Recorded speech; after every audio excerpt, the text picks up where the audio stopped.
this is time for free your mind and your soul. Yo, half the story has never been told. Ladies, you got to demand what you want, and what we want is respect, right? Yo, just sit up on the track, I know so you have to deal with it right. Freedom every time for the sisters. Check this. Watch this. Here we go now. Listen, if I'm boom boom rule, I be the ruler like Slick Rick. Hit with this quick witted Adidas wearing chick. Papa got a brand new bag. Mama got a brand new Jag. Or go tag. I ain't no old hag. I represent not only in the kitchen, in the bedroom, but also in the boardroom. So give me more room. Deny my opportunity. You in jeopardy. Yo, set me free. Don't hinder me. Let me be. I'm fighting for freedom. I got the heat in case you need them. Straight soldier. Ain't nobody told ya. Hold up on them lies. I know your games and your plans.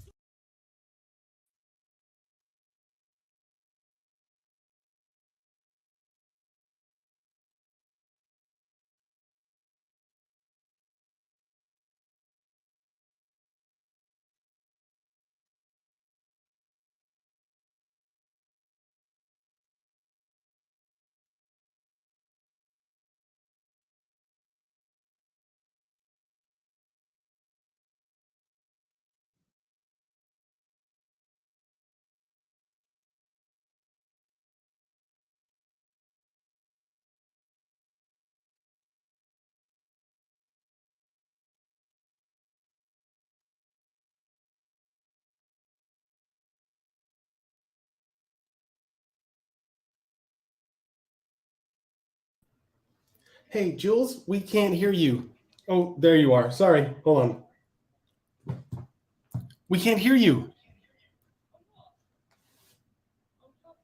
No, on what is this called? StreamYard. We can't hear you.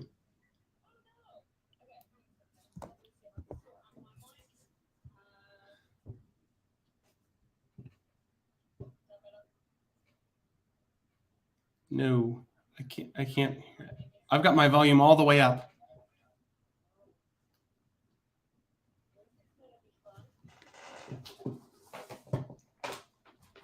Sorry, everyone who's there. I don't know if you can hear me, but hello, welcome to the Book Slam. Jules is working on it. Oh, now you're muted. You can hear me? Hi, Zelda. Hi, Reese. Hi. Oh, well, hello there. Okay, so welcome to the Book Slam. I'm Adam. I don't know what's going on with Jules's microphone, but we apologize. So hi, thanks for being here.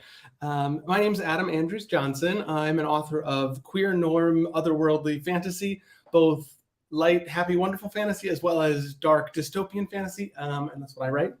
And today we were going to have a discussion about the importance of objects and physical things in our worlds, in the things that we write. So that's where we were going to go. We'll see if Jules is going to come back or if Reese is going to join me. But yeah, so I've written a novel called The Starting End. It's, as I said, otherworldly fantasy. It takes place in a queer norm realm. And what that means is no one has to overcome anything for their sexual orientation or their gender expression or anything. Hi, Indy. Are you there? Looks like I got somebody joining me. Oh, maybe not. Okay, so anyways, I'll just keep rambling. So yes, queer norm, nothing about them as their personalities is something they have to overcome in the world. It's just people accept other people for that, and that's not an issue. So there's quite a bit of erotica in my writing. And oh, there, oops, I guess it's just me still. Okay. Oh, Jules is back, but she's muted. Nope, sorry, still can't hear you.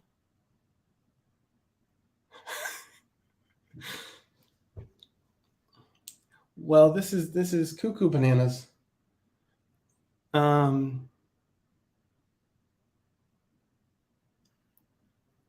Should I listen to you over Clubhouse? Maybe I can try. Let me hold on. Let's see if I can listen to you there. Sorry, I'm not prepared. Oh, I hear something. I hear you. Whatever you just did made noise. Oh, is that right now? Yes, there you are. Were you not plugged in? Oh my It gosh. come unplugged, and I didn't even realise. Okay, all right. Oh my goodness. Hi, Okay. Jules. Hi, should I start where you try again? Hi guys, how you doing? Hope your week's been all right. We're going to be talking about the lovely world of objects today, but probably some of those objects, maybe not those objects. I don't know. I don't have that writing in my books. There's some people here that do though. Get your mind out of the gutter. We're talking about wands. Yeah, well, that was a bit of an awkward start on StreamYard, but it's all right. I managed it in the end. Simple thing of technology. Right, unbutton box. Okay. So I thought we could talk a little bit today. We've got a lovely guest author who's waiting in the wings as well, called Zelda, who we're going to invite on in a short while. And we also have the lovely Reese. And we also have Jay Edwards as well. He was here and has gone and is hopefully coming back again in a moment. It's also, yay. And we have Indy, who I thought was actually flying, but he's not. So that's cool. That's awesome. So how has your week been, Adam? How is everything going? Good. We've gotten some really, really cold, rainy weather. We had hail one day, so I built a fire one night. It's just been sort of cozy and cold, and that kind of thing. Man, fire. What's that? I said, man, fire. It's that kind of thing. Well, it was in a fireplace. It wasn't like I wasn't like building a bonfire or something. Does it not count? Does it not count? I don't know. I thought like men had like an affinity with fire because it's just like yeah. Well, I suppose so. Yeah, I wasn't. I just put it together just to have a coziness, Yeah, that is true. Yeah, we have a real tree a rooted tree that I'll be bringing in this weekend actually to get decorated. Nice. So it's like Christmas. We normally have we have a real fireplace as well. We have fire going and the real tree as well, and yeah, it's just nice. That and lots of food. Yes, of course. Basically, our Christmas. Yeah, it's quite tasty. So anyway, how soon are you getting the tree? Oh, the tree's outside. The tree's ready. I had to repot it because the root had literally burst its pot. And so yourself. That's awesome.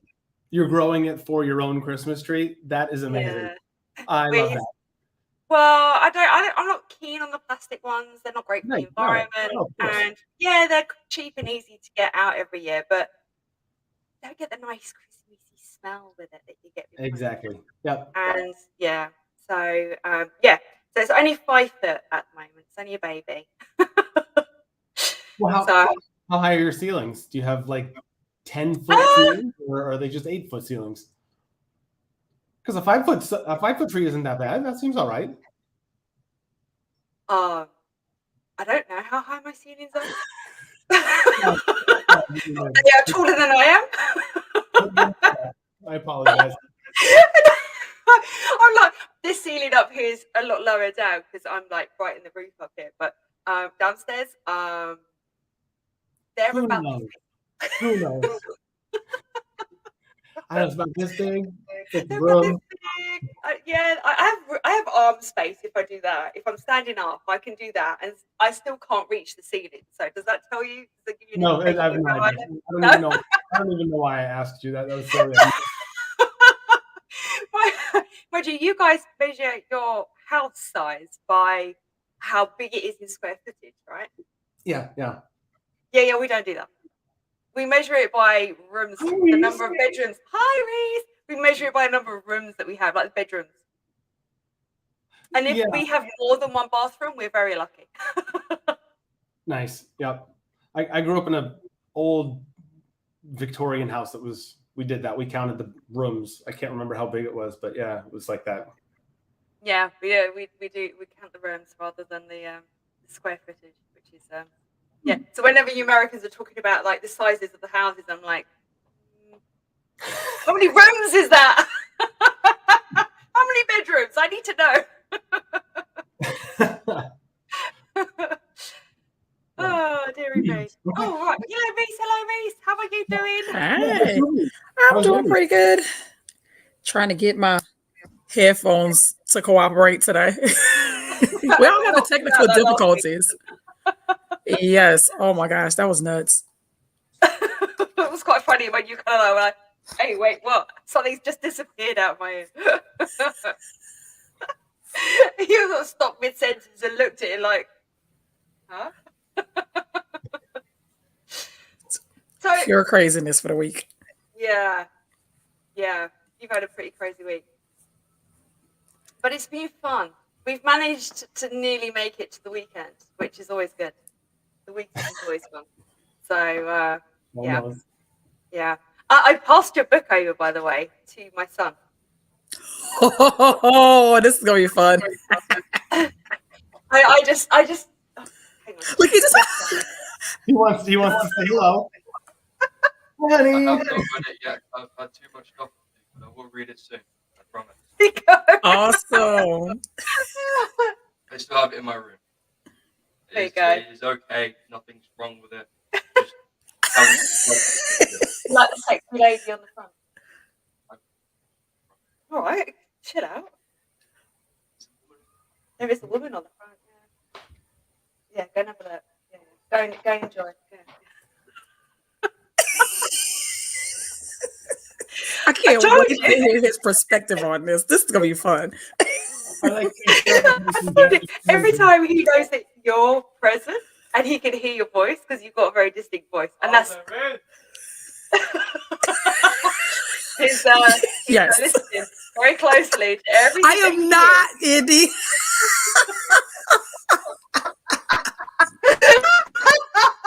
That's not the name of the book, although that probably should be. This book will touch you.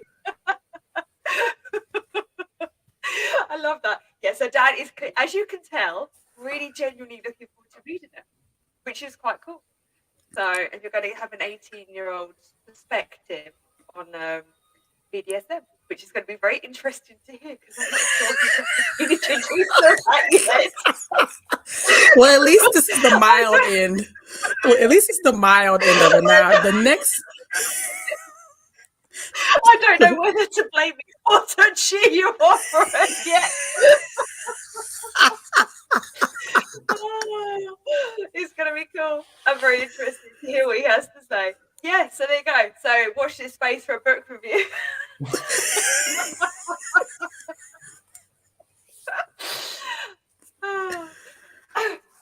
Are you still lurking there? No, I actually came back. Not at the moment. Yeah, we'll just take the bowl off then.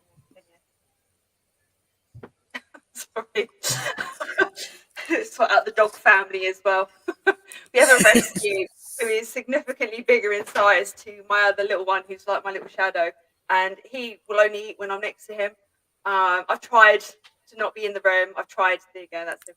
I've tried to be alone, and he just won't. But the other one, who is very food focused, will now creep up the stairs and creep into the room and try and eat the food. And because she's bigger than him, she's now worked out, even though he's male, that she can just literally just bum in out of the way.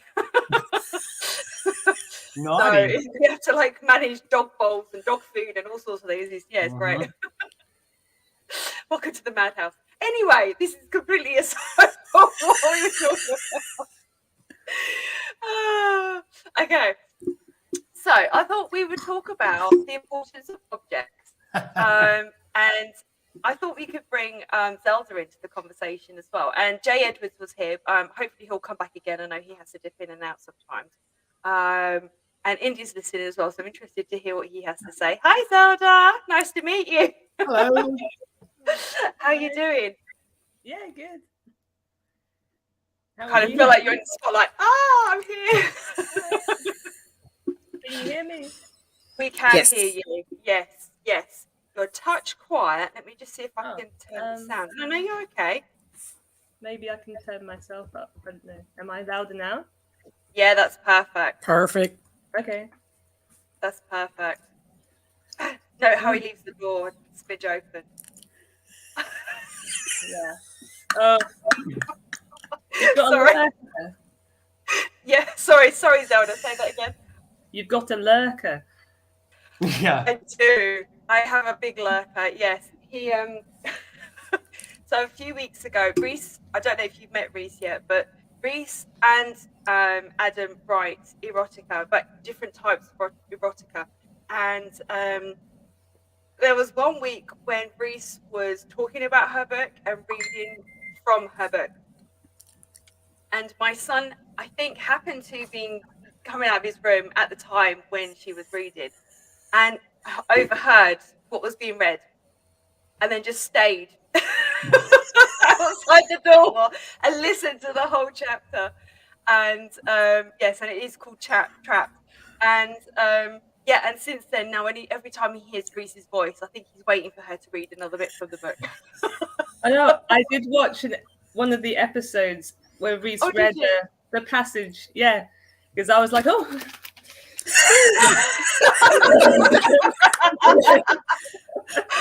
I take that as a compliment. Yeah.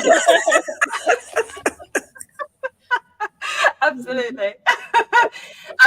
So I actually genuinely haven't had a chance to read the book yet. It's on my to read pile, as I'm sure every author has a to read pile.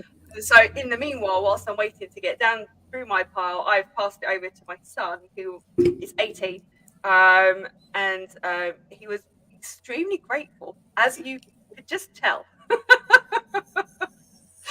So yeah. So now, what genre do you write in? Me? Yeah, sorry, Zelda. Yeah, I do. Well, I kind of try a bit of everything, but I love fantasy and science fiction. That's my thing. I do lots of short stories at the moment, and got a few novels in the works. no. Yes, yeah, fantasy and science fiction is my favorite. It's your bag, is it? Yeah. I like that. So let's introduce us to you. So I'm Jules. I also write science fiction and fantasy, but mine tends to be more dark fantasy with science fiction elements in it. And then I'm doing an anthology, which is more science fiction with dark fantasy elements in it. And then we have Adam, get the right side. And Adam writes in, like you have a queer norm, erotica, fantasy. Is that right? Yeah, all that So stuff. that would be the genre that you would class yourself in, yeah. And then we have the lovely Reese. And as you can tell from the 18-year-old, she's panting. She writes erotica and BDSM. So yeah, so we have quite a varied different like styles here that we write in.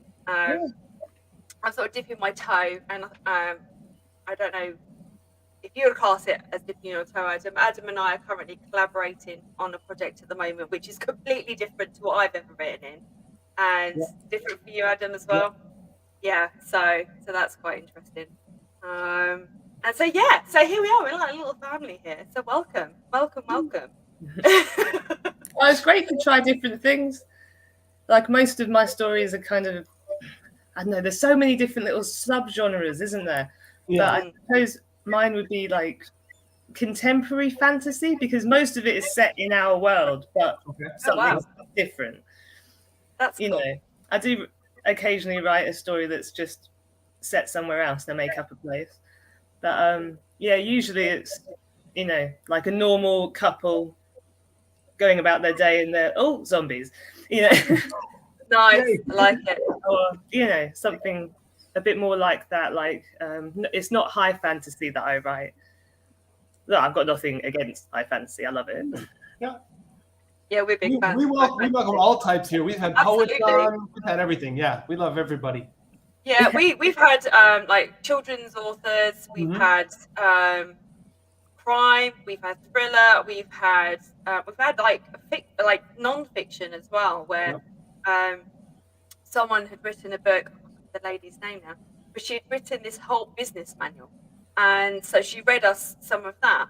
And we've got Indy as well, who's lovely. Thank you, Indy, for working in the background. I'm really, really grateful.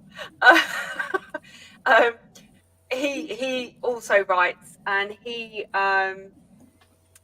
does like historical fiction, and his is really good as well. So yeah, we literally welcome all genres. There's nothing's barred. I suppose where I would draw the line at is where it becomes deeply, deeply offensive, in the sense that it's not part of the story, it's deliberately offensive towards specific groups and things like that. But I mean, apart from that, we're pretty open. Swearing's okay. We like to be in a safe space here. Yeah, absolutely. We have actually lots of quite a broad range of people from the LGBTQ community as well that come on. From all different aspects of that, which is also really cool. And again, a very safe space. So we're all happy here and sort of like working towards building a greater understanding of the writing world, but also building a community, as well as sharing work and sort of helping authors, practicing reading, absolutely, all that stuff. Yeah. So you'll have an opportunity to read some of your novel, or something that you're choosing. If you would like to, if you would prefer not to, then that's absolutely fine. And I'm sure Bruce would be more than happy to do some reading. If Jay Edwards pops back in again, we can invite him to. Yeah, no, he's not back. He's not in yet. When he pops back in, when I see him pop up, I will say hi, Jay. But he just disappeared off before I had a chance to say hello to him. It was in my silent mode when I was doing my silent movie bit. And obviously, Adam, if you want to do some reading as well, you're more than welcome. So when you read, people buy. What? I will. That's true. That is true. That is true. I'm glad there's grammar in that sentence. All right. So let's talk about stuff. Let's talk about absolutely. That's discussion topic for today. So I thought because objects in our stories are all unique to our characters and our plot, and I thought we could think about either a particular object or a selection of different objects, and the whole purpose of the reason why they were in the story in the first place. Where do you see the object going, if you're able to share that? And why have objects anyway? What's the purpose of them? And I read a post, this was a couple of years ago now, so we're going back a while, about the importance of objects and how they fed in our normal everyday existence. And if we think about objects that we have and we use on a day-to-day basis, of objects that we use all the time, so an easy one would be phone. And a phone plays a big part of our lives. It dictates to us the time we wake up in the morning, or our bedtime, some of us. It has apps and all that kind of jazz. And it's unique to each person. So although phones tend to be fairly generic, the apps and stuff we have on them are unique to the person that we are. So objects in our novels play that equivalent importance level of role. And so I thought we could have a look, like an exploration as to the objects that we have in our books, maybe one or two, or just one, depending on how detailed you want to go, and look at how it affects your character and how it sort of your character's journey travels with that. So I'm not going to pounce on you, Zelda, to go first, because I know it can be quite daunting. It's like being in a class, isn't it? You're sort of waiting for the teacher to kind of pick a person. You're like, not me, no, not me yet, that person. So I won't pick on you just yet, unless you want to go first. Well, why don't you start, Jules? Why don't you tell us some objects in one of your novels? Yeah, I can. I'm happy to do that. So here you go. This is book one of my series, one of my series of Films and Demons, and the main character is Ray, and she's a girl on a mission, basically. She gets tortured badly in book one, loses people, and then book two she goes on this mad mission to go and kill a whole load of people, which is really stuff. Basically a sum up of the whole two books. But one of the things that crops up in book one, but she doesn't really understand the whole purpose of it, is actually this object that they call the remnant. And the remnant is like this small disc shape. So the disc batteries that you get in watches, like the flat round ones. It's that kind of thing. I don't know if you can see that. It's really faint. Do you see that heptagon shape? Where's the camera? There you go. You see the heptagon shape on the front? Oh yeah, yeah. This one here, Yeah. Okay, so it's that shape. And the disc itself is gifted to her by her father on his deathbed. And he kind of like, he's like, take it. And he dies. And she's just like, whoa, now what do I do? And because he's had to take it literally out of his wrist. And so she plays around with it, and then she just rests it on her wrist, not knowing what on earth is going to happen. Just, as you do, you play around with stuff, do you? And it absorbs into her wrist straight away. And she's just like, what the fuck? And so she has no clue what it does. She's now terrified of this thing that's now in her arm. And over the course of book one, sporadically, she ends up with these moments where things are highlighted to her. There's either words on the wall that appear, there's atom names that appear, atom diagrams, there's like a blue dome, that kind of like a geometric blue dome that goes around her that shows the bits and pieces. No one else can see it. And she's just like, what is going on? So she doesn't understand it. And it kind of doesn't really help her. It just lies dormant most of the time. And then in book two, she actually gets told, no, this is not the remnant. This is not remnant. That's what your people call it. Our people call it the Tau. The Tau is a symbiotic life form that it interrupts the person's lymphatic system and endocrine system. And it feeds off the hormones that your body produces. And depending on the different types of hormones that are produced, depending on how it kind of evolves with you. And it's this symbiosis that allows her to actually wield this bow. I'm getting all confuddled because it's not mirrored. It's so difficult without screen mirroring. So the blue arrow that forms is caused by when she draws the string back. There's like a connection between the creature and the bow, and it enables her to also wield a sword. But only she has this, and so it actually sends her on a big journey, and she becomes a sentinel, and she's sent to go and find the lightning, which is going to save their world. So she has no idea who the lightning is or where to go with it. But I thought the object itself was quite intriguing because it was like, well, how do they find this out? How do the humans actually cut this thing? Why do they cut this thing? Why do they not leave it natural and things like that? So I thought it was going to build a bit of intrigue, give a bit of depth to the character, as well as give her abilities, power that she couldn't have just achieved through any other means. So that would be the object that I would talk about, because that's quite important.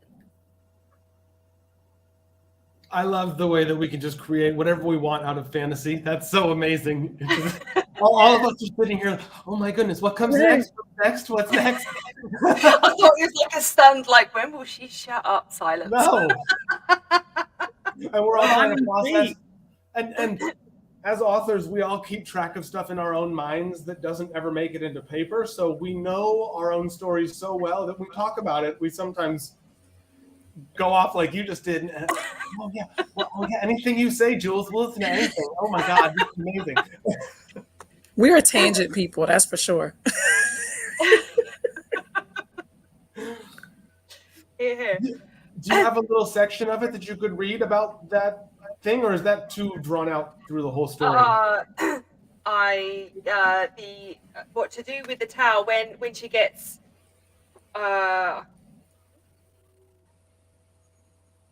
there's Sorry, a lot I of didn't mean to put you on different the spot. No, I'm just trying to think. Yeah, no, I'm just trying to think when would be the best time. Or maybe when the monk arrives. Okay, give me a sec. All right, yeah, I've got a bit here. Hang on, just trying to get to the beginning page. Okay, so this is she's okay. Let me explain a little bit about what's happened. So her father's died in this really horrific disease that they don't know where it's come from, and it kills like really like nastily. It's like Ebola times a million, and they're kind of like she's in this situation now where she's just lost her father. The only people who deal with the burials and stuff are the monks at the order. So she's had to. They've come to collect her father, and he's now lying in wait for the pyre. And he's literally lying on his cold stone slab in this like underground dungeon type area, and she's alone with him effectively. Okay.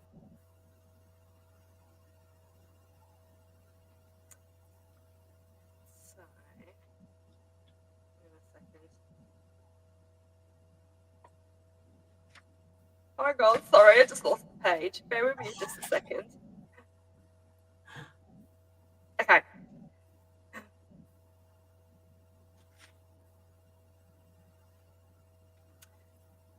Do you want me to read out a longer section or just a smidge? Whatever. Yeah, whatever. Just read until it feels good. Yeah. God. Okay. All right. Wake up, Pa! I called out to him, but he remained immobile. Wake up, please, I need you. My voice wobbled, and I bit my lip as the tears fell from my eyes. The rough sleeve of my top grated my skin as I wiped them away.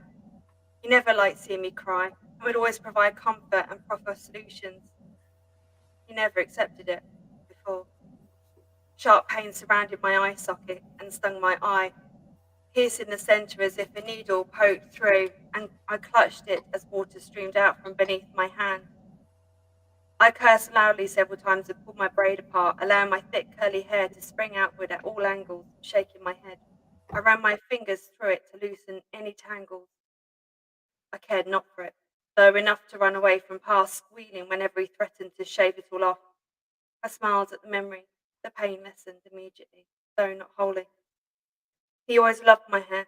Pa would sit for hours practicing to braid it, trying out all different styles. He loved it more than I did. When I was little, I used to think that it was because my hair reminded him of Ma. But looking at her image, I could see her hair was thin, light in colour and with a slight wave.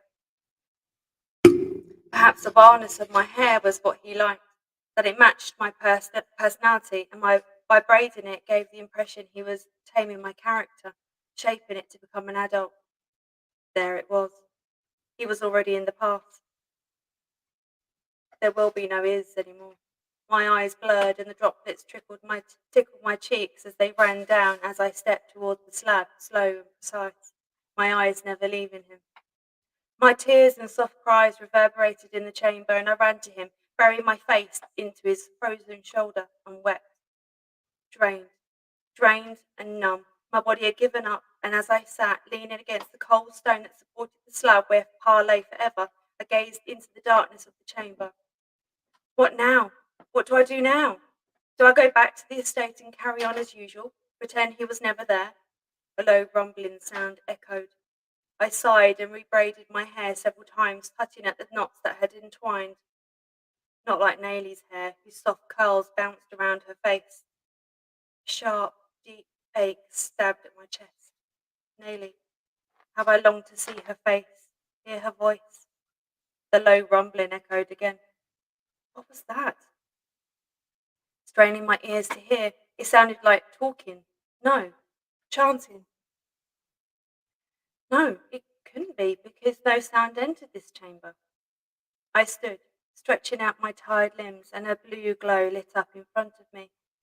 I fell back, jumping at its unexpected appearance.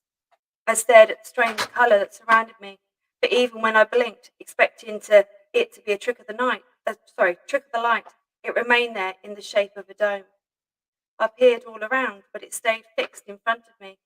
A slight flickering interrupted it, and it disappeared for a few seconds and then reappeared. This time, though, tiny marks appeared on the inside of the shape and following its edge like petals on daisies. I rubbed my eyes and looked back at Pa, and the shape narrowed, and then the words, Carbon life form detected. Human. Deceased. Age 65. Cause of death. The disintegration of blood vessels. My eyes widened as I read the bright blue words. The disintegration of blood vessels. He had bled to death from the inside out. The pain alone would have been enough to kill him, and the pooling blood pressed on his nerves. The words vanished, leaving behind other words, letters and numbers and symbols. What did they all mean?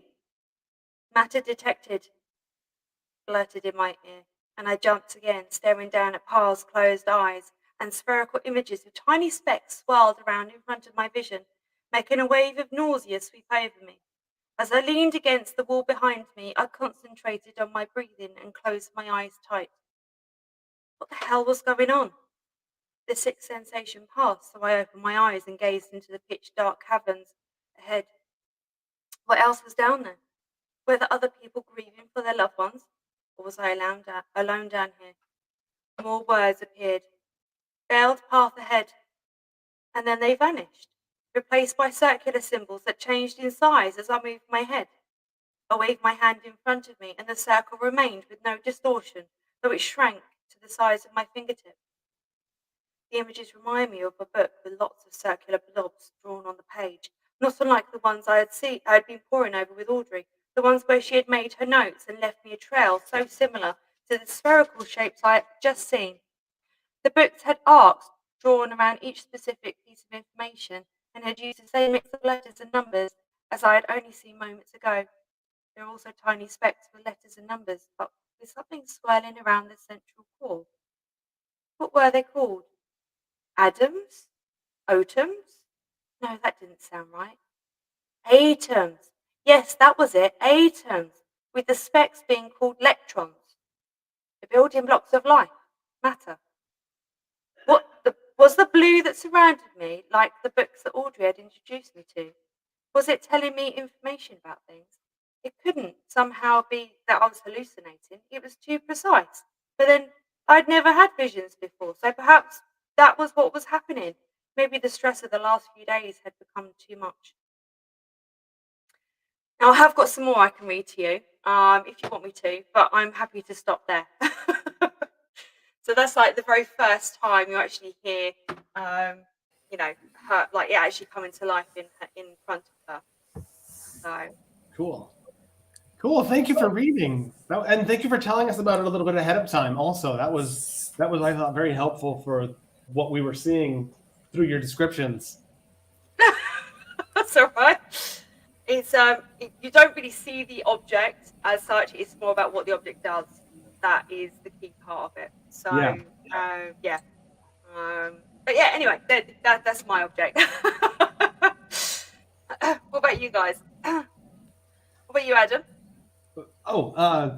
Sure. I'll go next. Yeah, I've got a pair of boots in my book that are pretty special, and yeah, I wrote a whole section just dedicated to the boots. And it's not very long. I'll read it in a minute, but I don't reveal until the very end that the boots are enchanted and they can grant the wearer magic abilities. But I talk about the boots multiple times through the book, and I lead up to it, and eventually.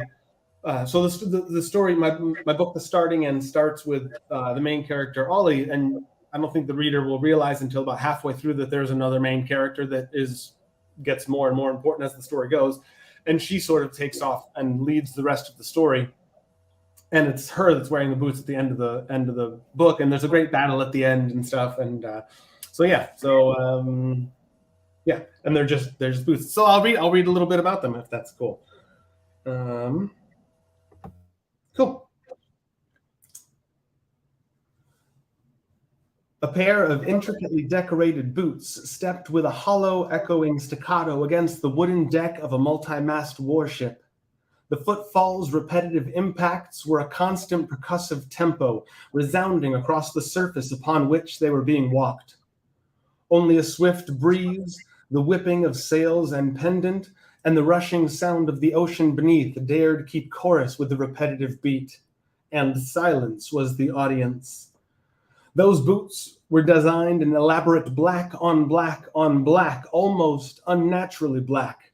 Even as the sun beamed down from above, the boots seemed to absorb its energy, as if made of shadows. The treacle leather uppers were attached with metallic sable threads to ebony soles with elevated heels. Each boot rose tall, folded over at the top, and exposed the velvety obsidian inner. They were adorned at 4 points down their sides with black metal buckles, securing onyx straps over the vamp and at the ankle. Precise relief patterns were etched across both toes and behind the heels. Delicate curves and hooks stood out matte, stark against the polished shine of the leather.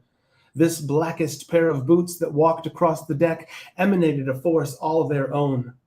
Toiling to coax every bit of speed from their vessel, which cruised along at a fair clip, the rest of the crew remained wrapped and speechless.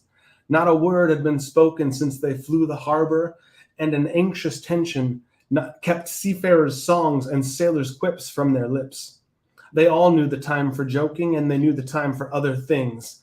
Sweat glistened on muscle and brow, the occasional grunt of effort being the only noise to interrupt the footsteps and sounds of sailing. Eventually, the wearer of the boots spoke. "Well, folks," a powerful voice said across the salty sea air, "that's something." And I'll stop there. Oh, I'm the only one on the screen. I didn't even realize. Hi, it's just me again.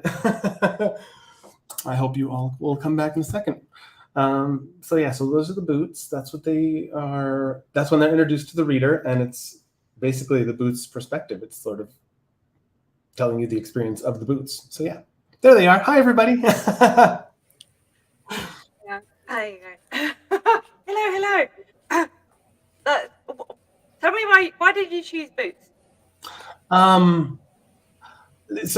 Magic in my world, it's a fantasy world, and it is high fantasy, like you were mentioning earlier, Zelda. That's what I write. And so there is magic, but it's a very minor element of the book. And so I just wanted to pepper it in a few places. And most of the magic in the book is sort of mundane. It's like at one point they're climbing this really vast stairs that goes really high. And the main character's like worried, like, "Oh my God, we're getting so high. Am I going to fall over the edge?" And they're like, "You can't fall over the edge. Stop worrying. Keep going, whatever." And he's like, "But I mean, it's right there. The edge is right there. And we're just getting." And they're like, "You can't. It's just a spell. It's just forget it. Keep going." What? Yeah, there's a magic spell over the stairs, so you can't fall. And I wanted to have little things like that where magic exists, and I don't really need an explanation for it, because it's not like, "Ooh, I can bring people back from the dead," because then you sort of need like an explanation. But if I've just got this magic stairs that you can't fall off of, and I just say that somebody put a spell on it, it works so beautifully. And he's flustered and he's nervous the whole time. And then when they're just so dismissive, "Oh, it's just a spell. Forget it. Stop worrying. Let's go. We've got all this way to get up there." And then they climb the stairs and it's fine. And that's where it is. And so I wanted to have a few more serious magic things, but I didn't want them to come until the very end. So I have a spell that saves someone's life at the end of the book, and also this spell on the magic boots.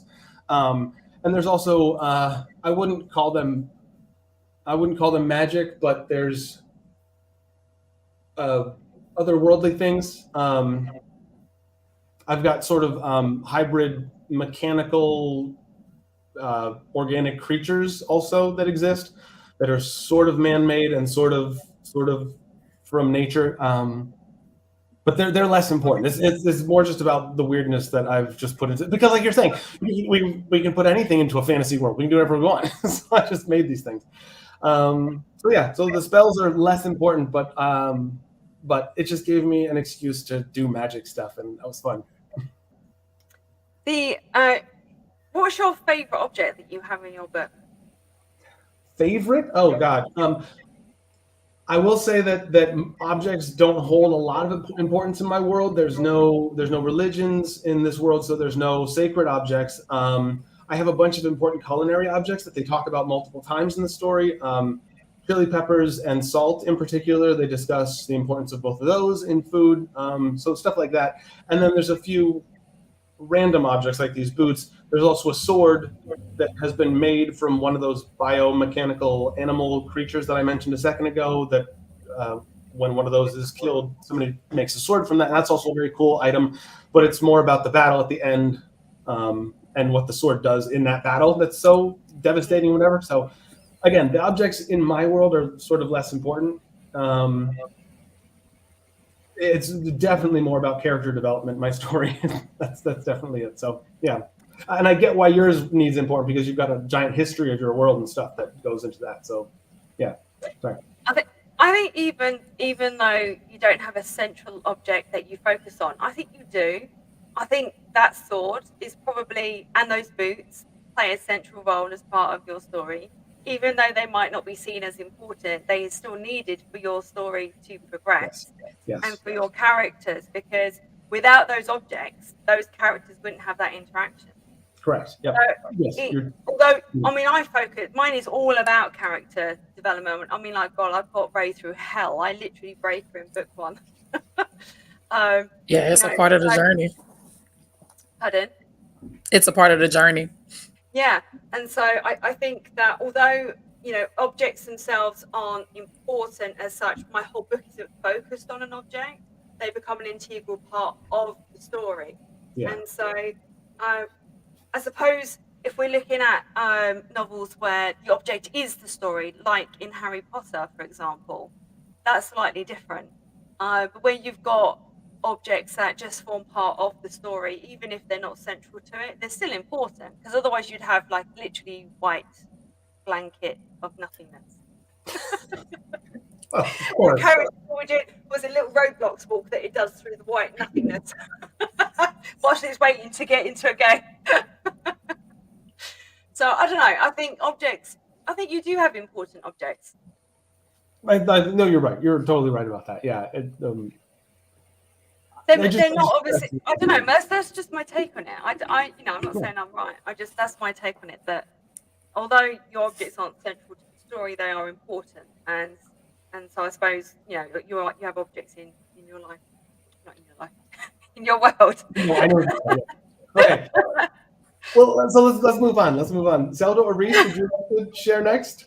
I don't mind. Please, yeah.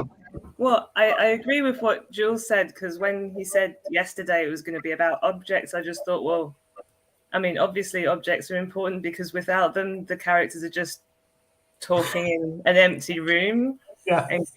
and not noticing anything, with nothing to pick up or look at or interact with. So yeah, they're important. Even if they're not magical, they're important because they can trigger memories. They can. Well, yeah, they're great. But sorry, go on. Sorry, I didn't mean no, you go. Oh, I was just going to say, it's like in films, isn't it, where you have like that moment where, really sad moment where they suddenly find a photograph amongst the rubble and they dust it off, and you can't see who's on the photograph or what the photograph is actually of, apart from a little face and dust. And that object's really important to them, so they stuff it in their bag or whatever. Uh-oh. Maybe Reese should go next. Oh, that's fine. Sorry. That's fine. For me, I feel like most of my the two central things that I know that I've talked about. No worries, Elder. We got you covered. The two main things that I have are windows and mirrors. Those are two central pieces, and I didn't realize just how much symbolism was behind that until I started going back through since I'm working on book 2. So one of the things with my characters is their reflectiveness while they're standing near windows, as well as there's actually 2 specific scenes that I have with mirrors with two of the characters as well. So you get a chance to see how they interact with one another, how they feel about their surroundings, the people that they're dealing with, and the situations that they're going through. So those are the 2 big pieces as far as objects for me. Other than that, it's mainly just the friends just having conversations. So maybe the conversations are kind of an object as well, or at least a good focal point. I remember a scene with a desk. I remember a scene with a telephone. That's got a good workout. Maybe we should talk about the importance of the desk. Or I can think of a more intimate object that you actually use in your story. We got some body Oh, in our stories, don't we?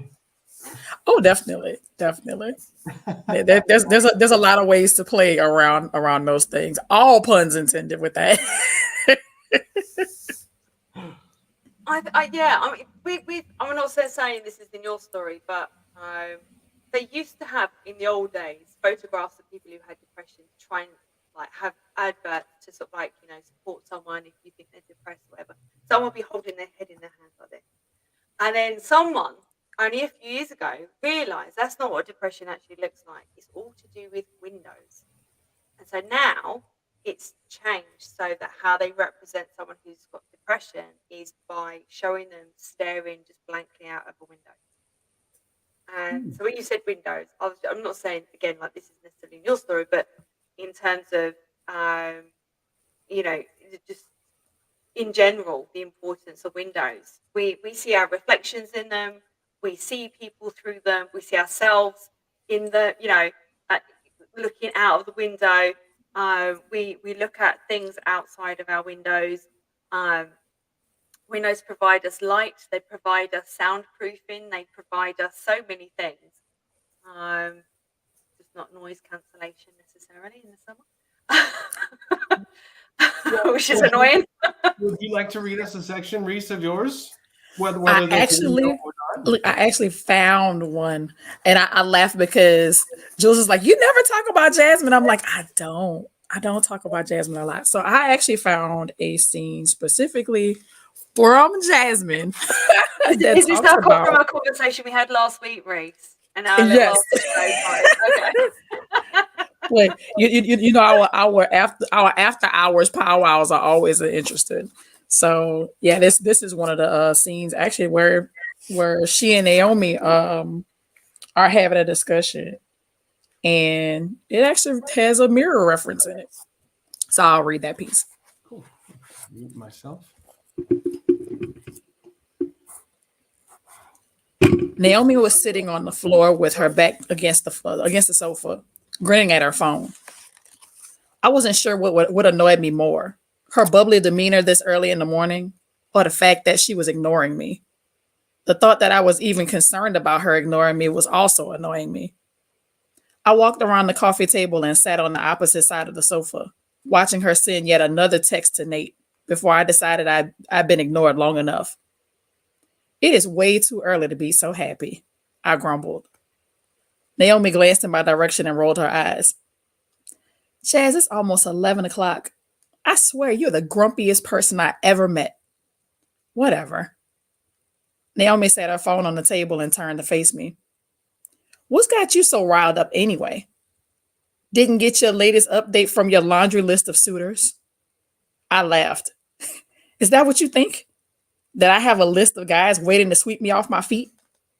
Naomi shrugged. I know you're never alone on weekends unless the girls are planning something. I frowned. Did Naomi think I was really out there like that? I wanted to know for sure, so I asked. Naomi, do you think all I do is party and take men home every weekend? Don't you? Her response stung in an unexpected way. I don't know why, but I wanted her to have a better impression of me. I shouldn't care what she thought about me or my activities. Her opinion shouldn't matter, but it did. For your information, my nights don't always end with a man between my legs. I'm sorry.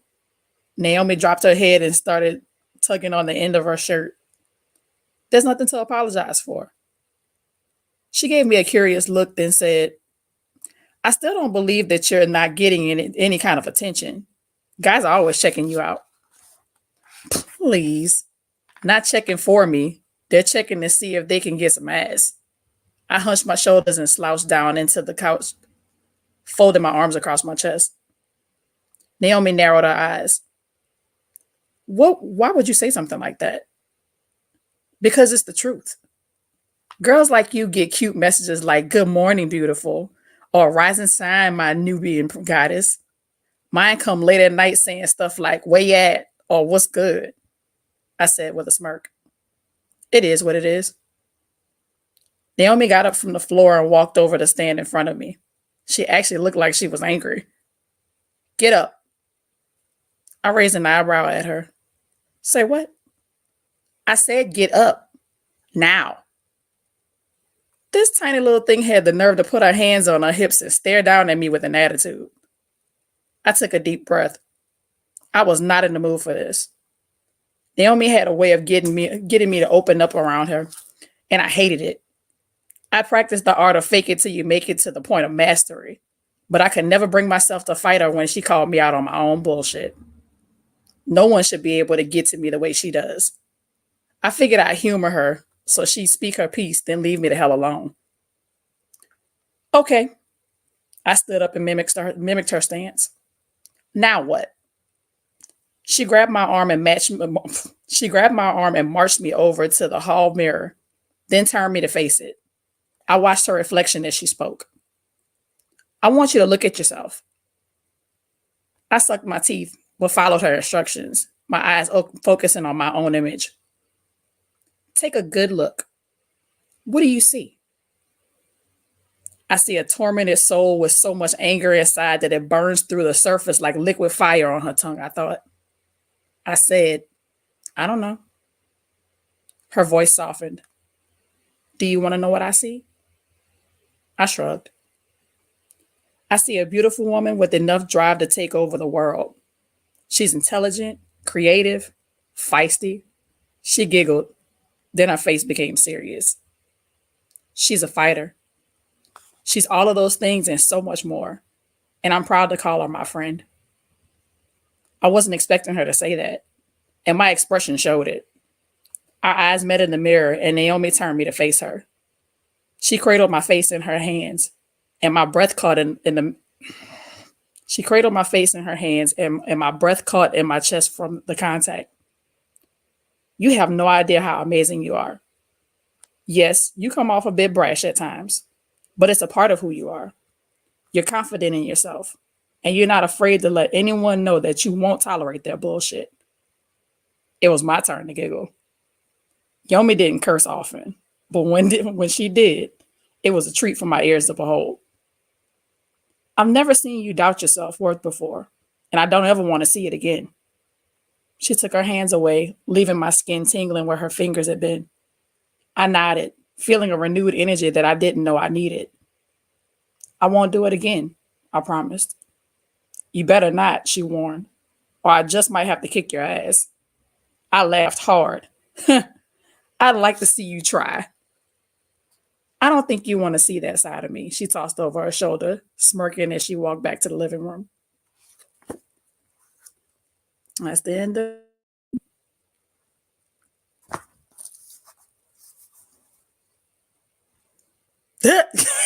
Adam's like, I'm still on mute. Yeah, I'm still on mute as well. I was going, it's very good. I'm having great best of luck today with sound for some reason.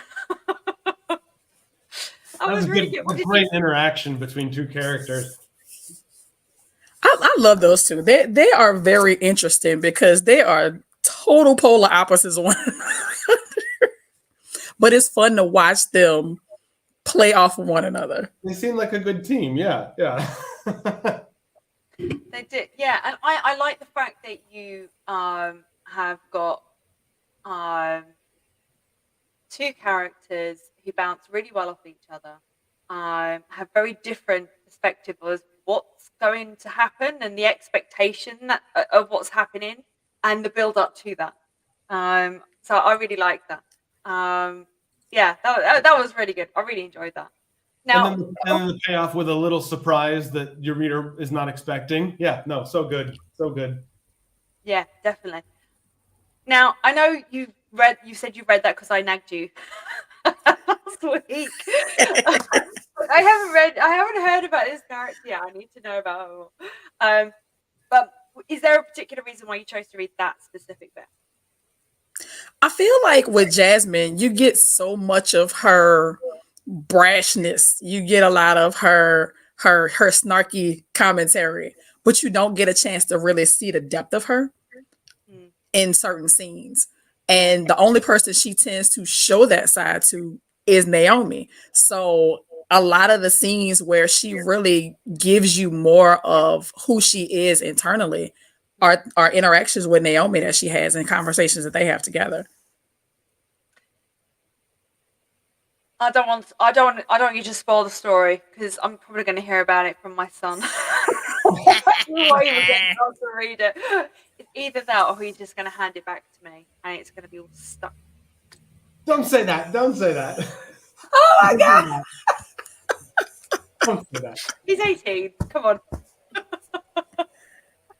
God. So yeah, so I don't spoil the story for me yet because I do want to be able to. Yeah, Indy. Yeah, you're right, Indy. Wow. Wow, Jules. Wow. That's You could Sir play Lawrence me. all over again. What did you say? I like that we're all like being like coy with our super erotic writing. Oh my God. I Jules, know. how can you say such a thing? Right? Hello. Like, hello. It's like, I mean, it is what it is. Yeah, Sir Lawrence had already told me I should be giving away towels with my books. Naughty. Oh my God. Yes. That says a lot about what he's doing when he's reading it.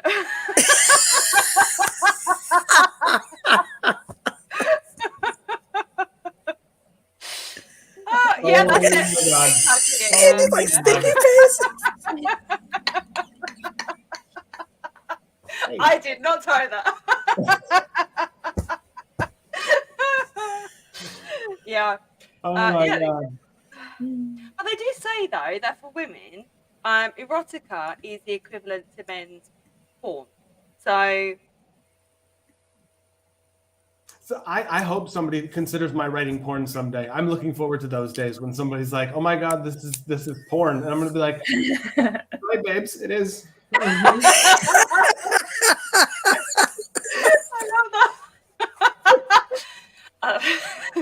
I think he's going to need to have a long sit down after this, probably a very strong whiskey. Yeah. And we're doing this sober, so you can imagine if everybody was really imbibing at this particular point, that would be an interesting conversation. That would be quite fun. That would be quite fun. But yeah, that would be quite interesting. But you know, hang on, look. This is all coming from a girl who won't even write the word penis in her novel. So there you go. So, or vagina, or any other word that kind of goes along with it. You got to write to your own comfort level. I know we joke about it, but I truly believe that everybody has to figure out what's appropriate for them. And just because a few of us write overtly over the top sexual stuff, it can't possibly be for everybody. We have to have the whole spectrum of Exactly. That is very true. Yeah, completely agree. I feel like we're scaring Zelda at this Zelda, point. yeah, welcome back, Zelda. Oh my God. It's great. This is about time we normally end up sort of like just sort of delving into just sort of you know, the interesting parts of writing. That's nothing to do with the topic. We haven't even gotten to hear from I you. know, I know. You have a short story. Well, I've got a collection of short stories coming out soon, and I thought I could read the beginning of one of those, which I thought would be appropriate, and it'll be hilarious coming after that. Please do. We love it. Okay, well, but it's called More Than the Draw, and I'll just start reading because yes, please. It's self-explanatory once I get started. So what will happen, Zelda? We'll go silent, so you won't hear any of our responses until you finish reading. So don't feel like uncomfortable, like, oh my God, there's like no one's responding. Okay. Okay. One day, in an overlooked corner of the sock drawer, Cash decided he'd had enough. With an enthusiastic wiggle, he turned towards his partner, Mia. Want to do something fun? Like what? I don't know. Anything. I'm so bored. We've literally never been out. Mia's silence told Cash all he needed to know. If he wanted out, it would have to be on his own. Their spot in the back right-hand corner of the drawer was thick with dust and obnoxious spiders that spun their webs even though there was no possibility of catching a fly. Good practice, isn't it? They would say, before scuttling off, presumably to bother the underpants down below. Cash wished he was a warrior, like Umbro or Reebok. They had the most interesting stories, oozing with danger. Only last week, Umbro had boasted about being splashed with fresh rain and how he had come within inches of a monstrous, slobbering dog. Cash didn't believe all of their outrageous stories, but he yearned to have some of his own. "Why do you want to go out so much?" Mia asked. "It sounds awful. The stench must be atrocious. Seeping, cloying. We'd never smell new again. And the washing machine sounds absolutely terrifying. You should be grateful we're too precious to be worn." A pervading sense of woe engulfed Cash, suffocating him beneath an interminable life spent listening to other people's stories. "Is that what it is? We're too precious?" he asked. "Did you ever think that it's just that we're not liked? Preposterous. We are smooth and silky, too good to wear and too good for out there. The sooner you realize that, the happier you'll be." Sensing this would be a silly question, he asked, "Do you ever wonder if the realm of lost socks exists?" "Don't be absurd." Cash unfurled himself very smoothly and very silkily from Mia. "That's it. I'm going to see what it's like at the front." "Oh, no, you're not. Cash, get back here. Cash." What was he doing? He didn't have a plan, but it was already the most exciting thing he'd ever done. "Halt!" It was Umbro, Warsock, an unofficial leader of the draw ever since the sad day that his partner never returned. He was the toughest sock Cash had ever met, seeming to be made of thick twine or perhaps cable ties rather than soft white cotton.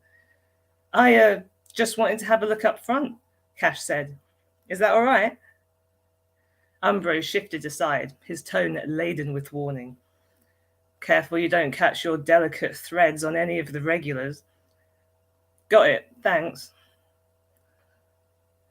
As Cash passed the rigid rows of war socks, he tried to appear indifferent to their overpowering aura of dominance, the hard red lines, angry black logos, and off-white colour, which marked out the more experienced and therefore more respected individuals. After the Warriors were the smug colours, all jumbled together front right, boasting the highest longevity within the draw.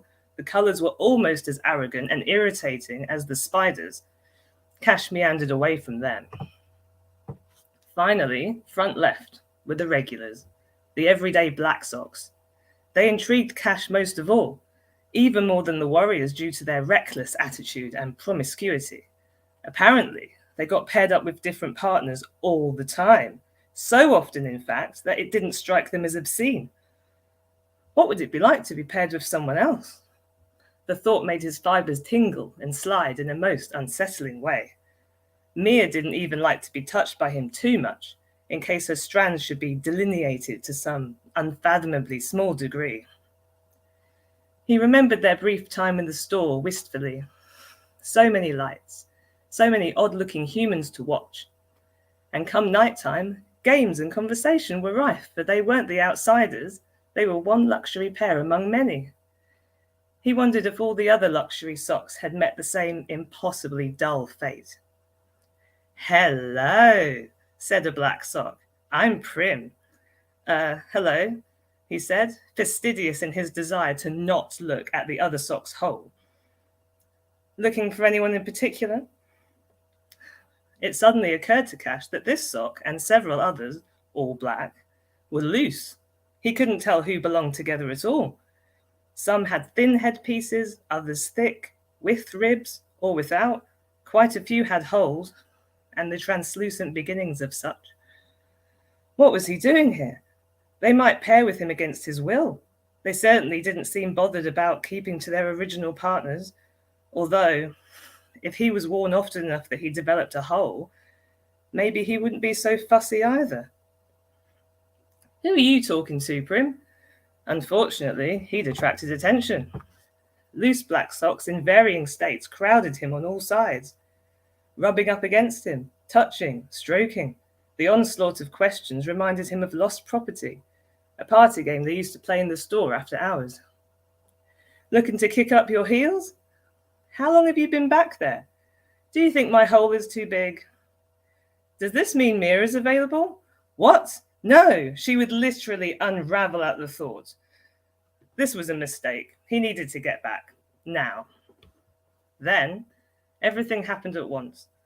Warm human fingers plucked him out of the darkness and swept Cash into the light. He shuddered as warmth invaded his core and toes waggled, pushing at the insides of his fabric. A hand brushed against him, in appreciation, he thought, and maneuvered him into an odorous, shiny black shoe. Hair! There was hair inside him. Oh, it was so itchy. You get used to it, said Prim. He'd been paired with her. Shame and outrage washed over him, but there was nothing to be done. He'd wanted out, and here he was. Time to deal with the consequences. What's going to happen? He asked as the lighting changed. It was brighter, all-encompassing and warm. They were outside. Not much, she said, until we get to the basket.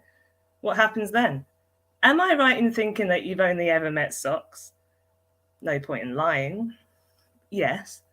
Oh, what a treat. I hope some of the bras and knickers are in there. They're so much fun. Cash didn't question what kind of fun that was. He was too busy trying not to notice a pair of sheer nylon stockings. They were see-through. He was out of his depth. He should never have left Mia, but would she even want him back? Abruptly, he realized Prim had said something. Sorry? I said I lost my partner, Mark, a while ago. He never came back to the drawer, but you will. Don't worry. You'll see Mia again. Thanks, he said, though I'm not so sure she'll want to see me. Yeah, I'll stop there because there's a natural break in the story there. So. That was brilliant. I love that. I love it. The whole story Oh my was God, just that was objects. amazing. That's so cool. Brilliant. What made you choose to write about socks of all things? I think it was because I love socks. I feel guilty if I don't wear some. If I wear some more than others. Do you? I love the war socks. That's so funny. I always wondered where the odd socks went. Yeah. Where do they go? They to the realm of lost socks, of course. Of course. How do you get there? I want to get my socks back. Oh, you'll find Right? out. Oh my Yeah, gosh. the rest of the story. That's so cool. What age range is that aimed at? Just out of interest. Oh, we've lost Adam. I'll just remove him from the stream for a sec.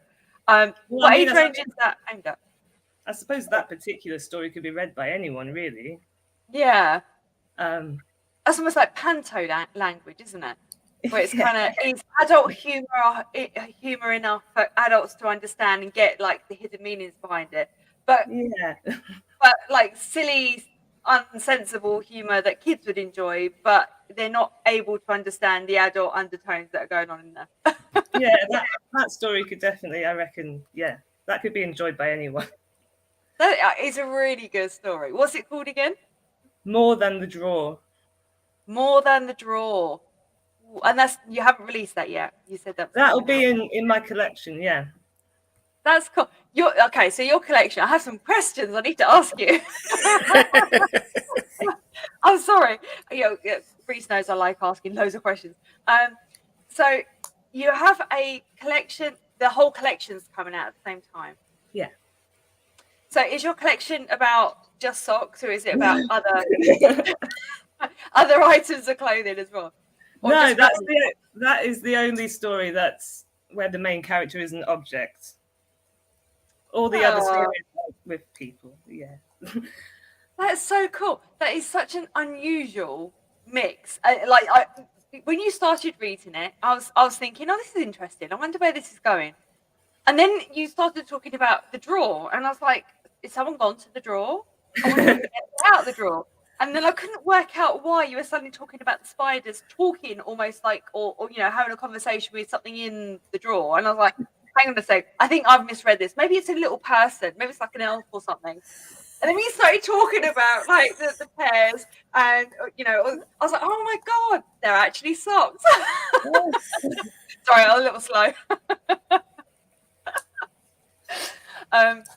Yeah, I love but my stories are all pretty different from each other. One has psychic dodos in it. One has a laptop that kind of has a mind of its own and its own agenda. Nice. Another one has a robot who's having a bit of an existential crisis. Love that. They're so quirky. And I said a lot of them are contemporary, but I have one that's two explorers in space and they find a planet and that's cool. Happen. Well, like even something like Star Wars, which is considered like hard science fiction, it's actually not. It's classed as a space opera, which is completely different. So it's. I think there are so many subgenres and subcategories within those subgenres now. We're in such a vast land of different types of fantasy and various other things. Yeah. It's really hard to sort of like pinpoint. Well, mine fits in this category. Yeah, I have one story which I think would fit into magical realism, which I always think is a hard genre to define. Yeah, definitely is. I think we've got Adam back. I'm just going to add him back to the stream. Here you go, Adam. Hello. Magical realism. There's a film that I watched that I can't remember the name of it. The Sorcerer's Apprentice, was it? And it's a teenage boy, and he I think he throws a baseball. Something goes through the window of this shop, and then the old man there gets him. Has to work it off or whatever to pay him back for the cost of the or something like that. Yeah, and then whilst he's in there, he sort of finds out that this old man's actually magical, and and I think it's a take on Disney's The Sorcerer's Apprentice, the original one. But and I suppose you would class that as magical realism, I suppose. I think magical realism is like it's set in our world, but it's only slightly different, and everyone just behaves as if it's normal, as if the magic is normal. Yeah. So, just trying to think of. Yeah, I mean, like Harry Potter certainly would fit that. No. I think Harry Potter is. I'm sorry, I missed whatever you guys said a minute ago because I was dealing with my dog. I think Harry Potter is an example of magical realism. I think that's what it is. It's the real world. No, am I wrong? I thought it was. Because Harry Potter's the magic's hidden from the real world. Right, it's also fantasy, but it takes place in our world. Hogwarts might be up in northern England. You don't know. Yeah. You don't know. That's what I'm saying. Right? Right? Is it Zelda? Is it part of our country? Should we just agree? Yeah, we have Hogwarts. Even if it's magically hidden and we don't know where it is, isn't it still up there? Like, isn't that the idea behind the story? Like, literally, isn't that Harry Potter? Doesn't that make it magical realism? Because it's in our world, right? Just because we don't have access to it. I didn't get my Hogwarts letter, but it could have got somebody else might have. Well, the magical realism I've read isn't like that. No, I'm sorry. I don't know what I'm talking about, probably. I don't really know how to define it. It's so... I don't know. Okay, so Harry Potter, sorry to interrupt you. Harry Potter is called a fantasy. That's what it's labelled as. There you go. So much enlightenment happening right now. But it's funny you brought that up, though, Adam, because I just finished the new Wednesday series, which is phenomenal if y'all haven't watched it yet. But it touches on what Zelda was saying. It's actually the same vein, because the way it's presented is that all of these misfit characters have special powers, and everybody in the town knows it. They're all aware of it, but they're trying to keep them separated, even though they know of their existence. So it's normalized in that sense. It's yeah. I mean, I think it's like high fantasy has a really specific definition to it that only certain books actually meet that criteria of obviously Tolkien's like the clear obvious one there, but there's lots of books that have elves and dwarfs in it but don't meet the high fantasy criteria because they don't meet all of the other requirements as well. It's weird. Yeah, it's I think genres are interesting. They're really, really interesting. But I just love the sock story. I'm sorry. That was so good. What happens? Yeah, and your writing, Zelda, your writing is fantastic. The pace and your word usage and the lack of repetition, which I think is key. I think a lot of authors have struggled with repeating words constantly, and you don't do that. I loved listening to you read your writing. That was awesome. Thank you. Thank you so much. I would completely agree with you. I think Adam. Well, I would agree with you, Adam, because yeah, I think your reading was awesome. You read it really well. Like you were reading it as if it was like a sort of screenplay type thing, which was quite cool, like for radio. I have some examples if you're curious to different books that are written in the magical realism genre. So we've got 100 Years of Solitude, Chocolat, The Ocean at the End of the Lane, Midnight's Children, Winter's Tale. I'm just trying to find ones that people might know. The Angel's Game. What about Big Fish? Would that one be considered Big one? Fish. Hang on a second. I wonder. Hang on, let me find out. You keep talking. Okay, I'll come back to you. About this thing now. I don't know. I don't know what the definition is.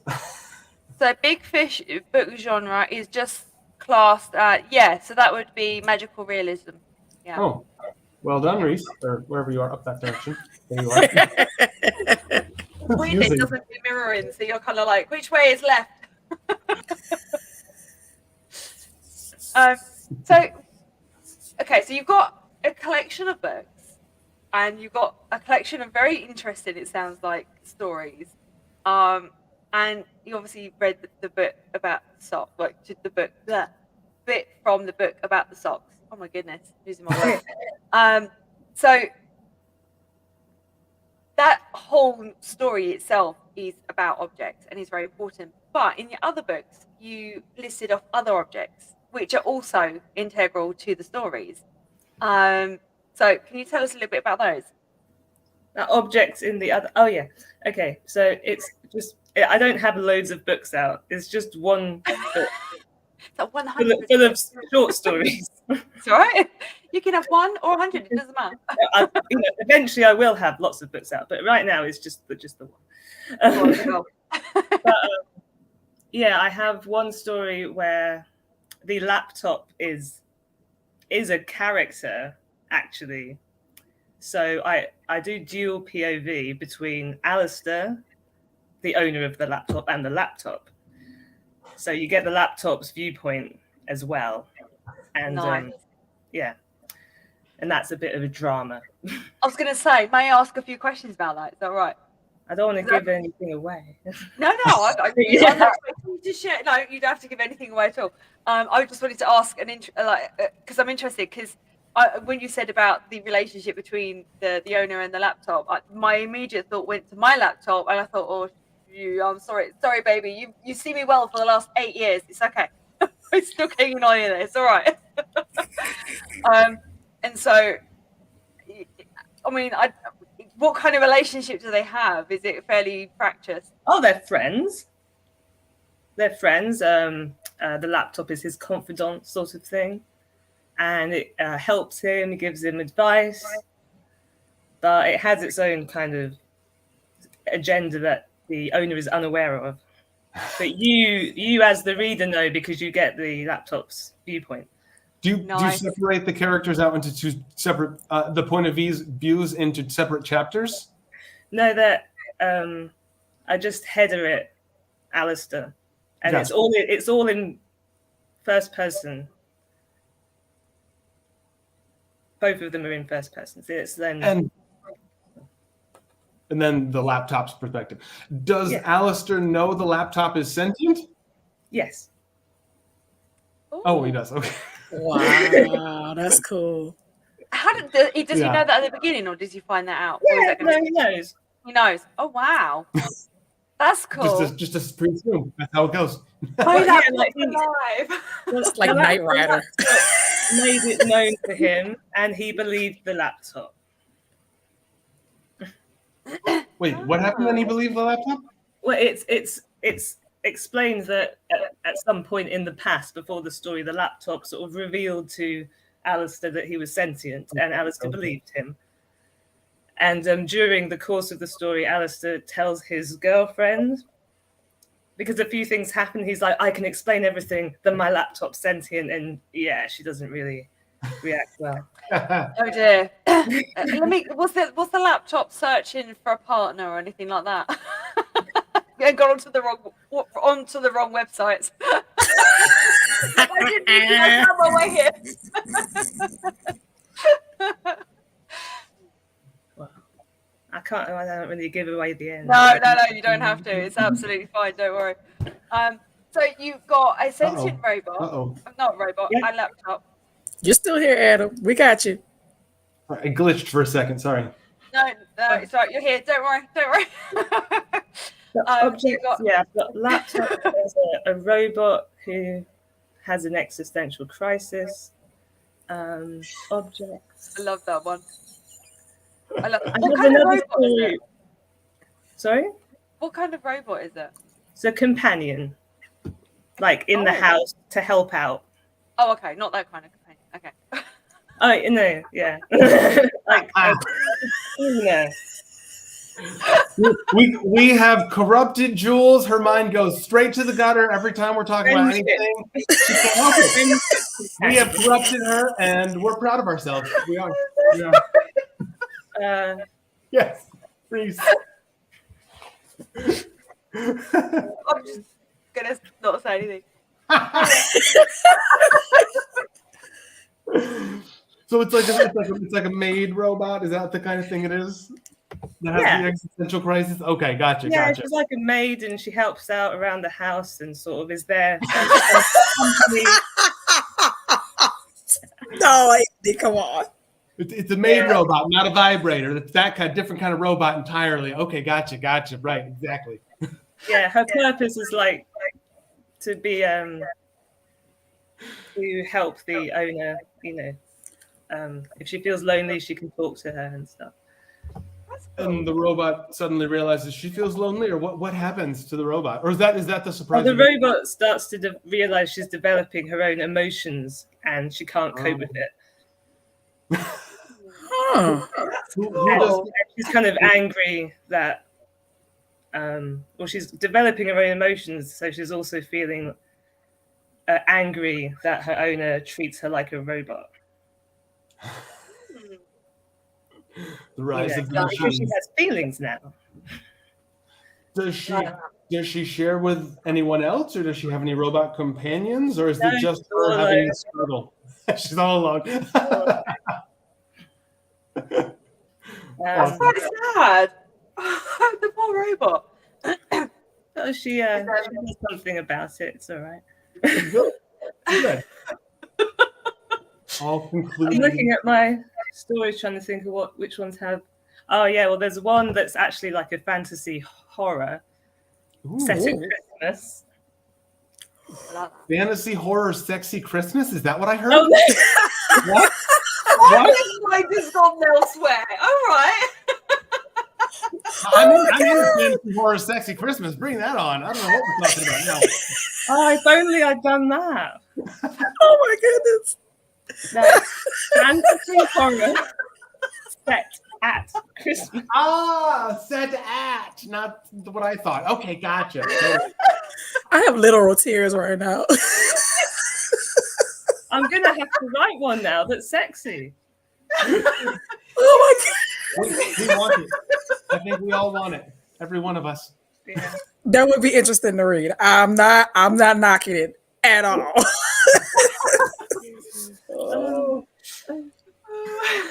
Sorry, Zelda. See, God. for weeks, these two have been reading their stuff from their novels, which has been quite raunchy scenes, and I've been quite sort of like, ooh, don't know if I can say that word, it's a bit scary. And like today, they've unleashed the beast. Dipped your Which toe would be in, the and that first was guest the that end. experiences it. So I really love that mix of different styles that you have there, and the different characters that you have, and the different ways that you've intermixed, really complex human experiences like existential crises with these things. I think it's a really unique way of looking at it. And I'm so sorry I interrupted. Do you want to tell us about your set at Christmas story you were telling us about? Well, just the object in that is like they're getting the decorations down from the loft, and there's bells that twinkle and chime. They're the Christmas bells that they have as a family, and they're like, "Yay, the bells are out! It's Christmas!" And they're an object that they reoccur in the story and have a bit of significance. And also, the tree is evil. Oh. An evil Christmas tree. Yes. I suppose I'd be evil too if I got chopped down. To be fair. Try and get revenge as you dry up in somebody's living room. Yeah. Poor tree, man. That sounds fabulous. It does sound fabulous. Do you have a release date for this? Yes, 3rd of January. It's on pre-order at the moment, but I could. Yay. How can I? Has Adam got your if you send it over to Adam, I'll get Adam to send it over to me, and we'll put it up on the screen when we get it. Well, I mean, that's my website, and you can get over there. Oh, cool. Everything's on there. So yeah, let's share that over here. That seems the simplest way. Yeah, just share it, and then I can stick it up for you.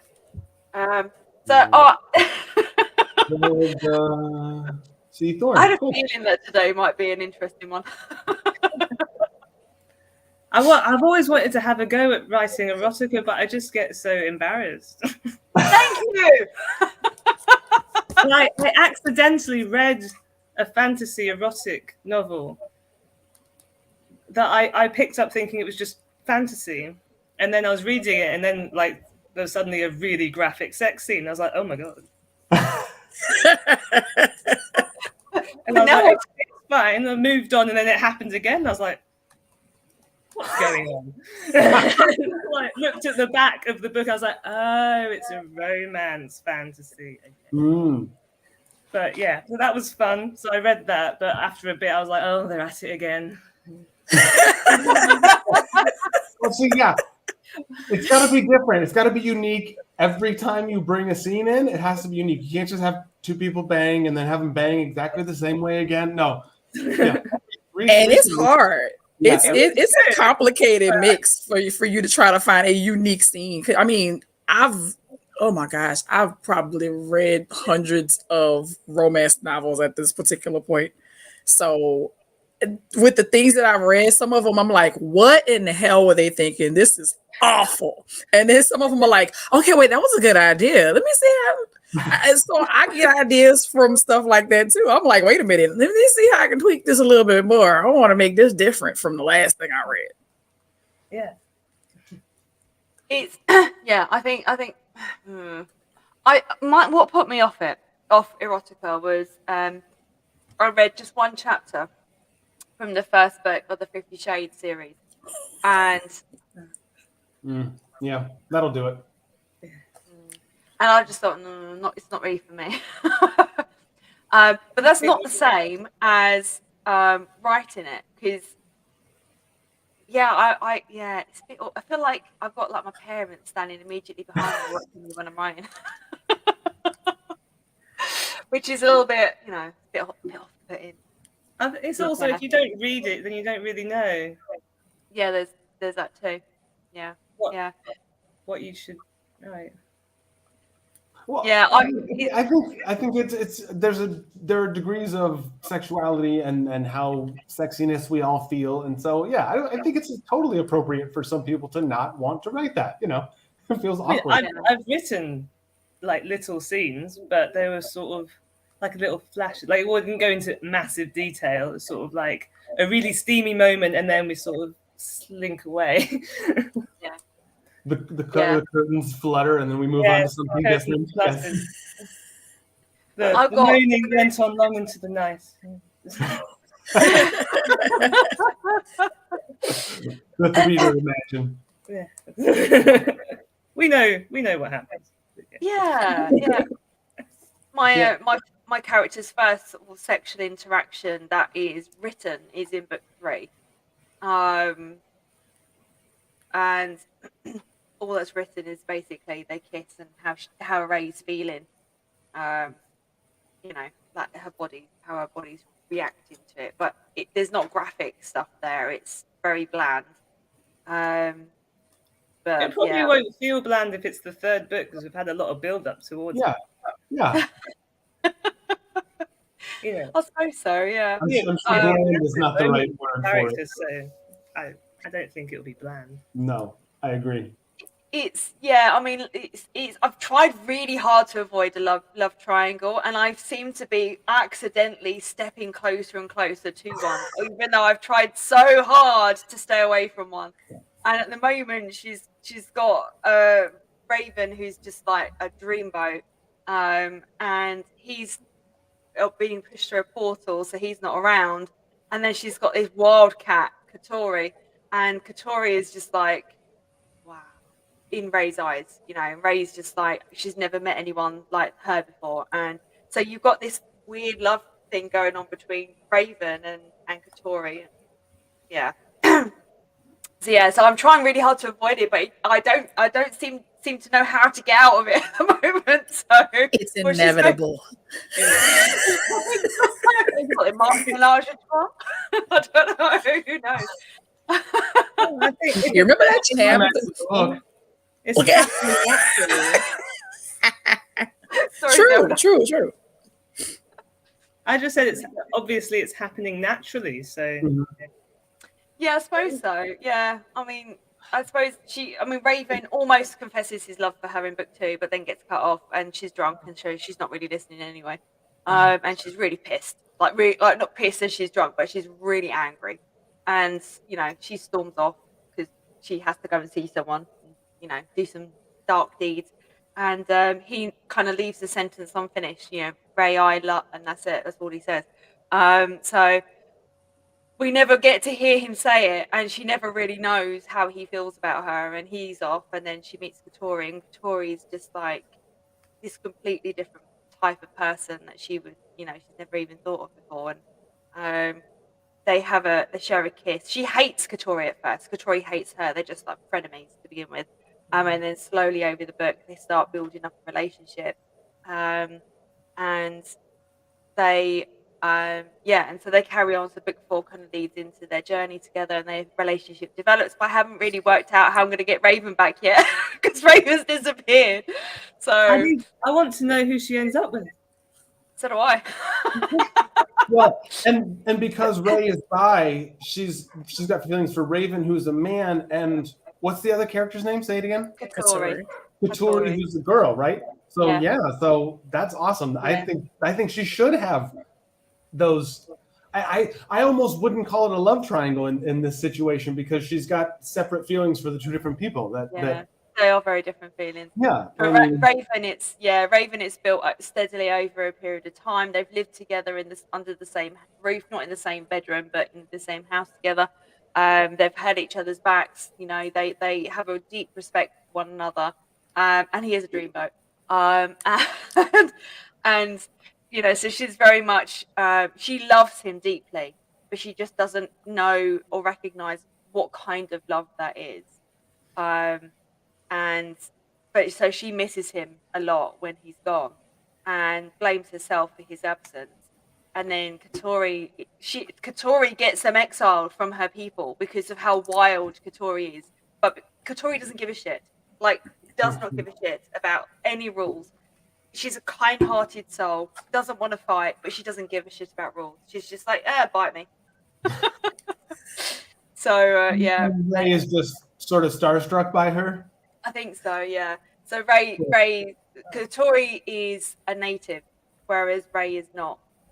So Ray is human, of sorts, and Katori is pure native. And have you seen Guardians of the Galaxy? Of course. So Gamora. Yeah. But with pointy ears.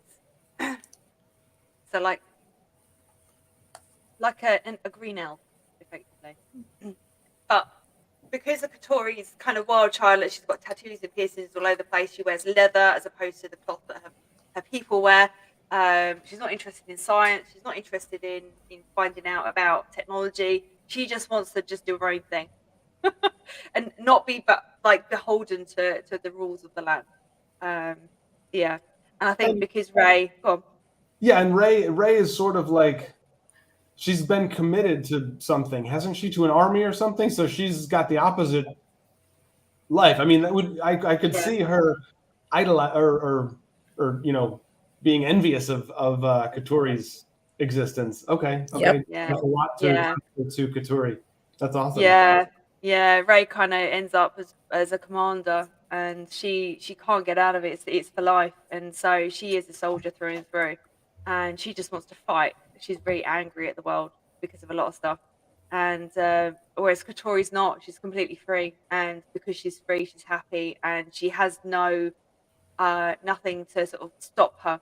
The only thing that's kind of thrust the pair of them together is Katori's dad during the Senate hearing where both Ray and Katori were going to be exiled. Katori's father basically gets them out of the citadel, the underwater citadel, just in time as this army pours through this portal. So that's the only reason why they're out. But yeah, so now Ray's responsible for them. Yeah. So anyway, sorry, rattling on about words. we got sucked in again, right? Sorry. I could talk about them all day, but I know people aren't always interested in listening about it all day. So, I suppose that's what we do, isn't it? We world build, and so they become part of who we are, and our characters live through us as we live through them, and. I know, Reese, obviously you don't write in fantasy. Not yet, anyway. But you still do world building, even though yours is set in more real world environment. And I think that's really interesting because when you're creating a world, whatever kind of world it is, again, if I go back to the main topic, we talk about objects, you have to think about, what the world looks like, what plant life is like, what animals there are, if any, what weapons there are, if any, what sexual objects there are, if any, and all that kind of stuff. You just see my big rat. So you've got all of those different things going on in it, and all of that builds into what you create as a writer. And it doesn't matter what type of writing it is, whether it's a novel, short story, poem, all of those have something that links them, that binds us to the world. And I think that's really key. And I thought that'd be quite an interesting conversation to have about objects because they're so unique and different to each story. Now, I think, Zelda, you may have dipped out when Reese read from her book. You read some of yours, didn't you, Reese? And we talked before you started reading about the desk. Yeah, the desk. A little bit about the desk and the telephone. Now that you mentioned the telephone, there's actually two different scenes with a telephone. One of them has the desk, and there's another one prior Yeah, to that. sorry. Oh, that's so funny that you brought that up. I just thought about that. I thought they were key objects in the scene, besides the main primary number one most important object in the scene, obviously. Care to share, Reese? With that cryptic clue from Adam. Zelda's probably going, what on earth are they talking about? He's probably talking about the chastity belt. That's probably exactly what he's talking about. He's like the key element in this particular scene. Yeah. He's talking about the chastity belt for sure.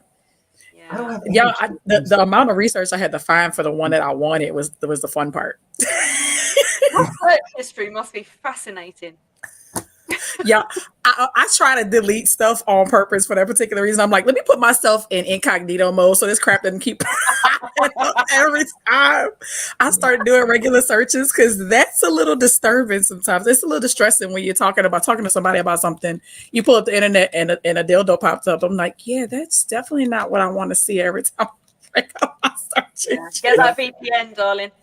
Yep. Yeah, I had to look up sex toys for one scene I was writing 2-3 days ago. Yeah, I pulled up sex toys on my phone. Yep. And it's just constant. It's constant hits after that. I'm like, oh God, let me put something else up here for a little while so it kind of plays around with that for a little bit more. But yeah, it's insane. It is insane. Yeah, I don't know about you, Zelda, in terms of what your search history is like. These two obviously have a very unique search history. Go on, sorry. What were you going to say?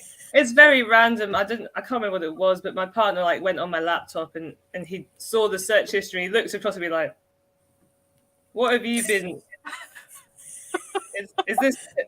You've been writing? What are you trying to do?" I was like, "Oh yeah, just don't worry about that. It's fine." I thought, "Oh yeah."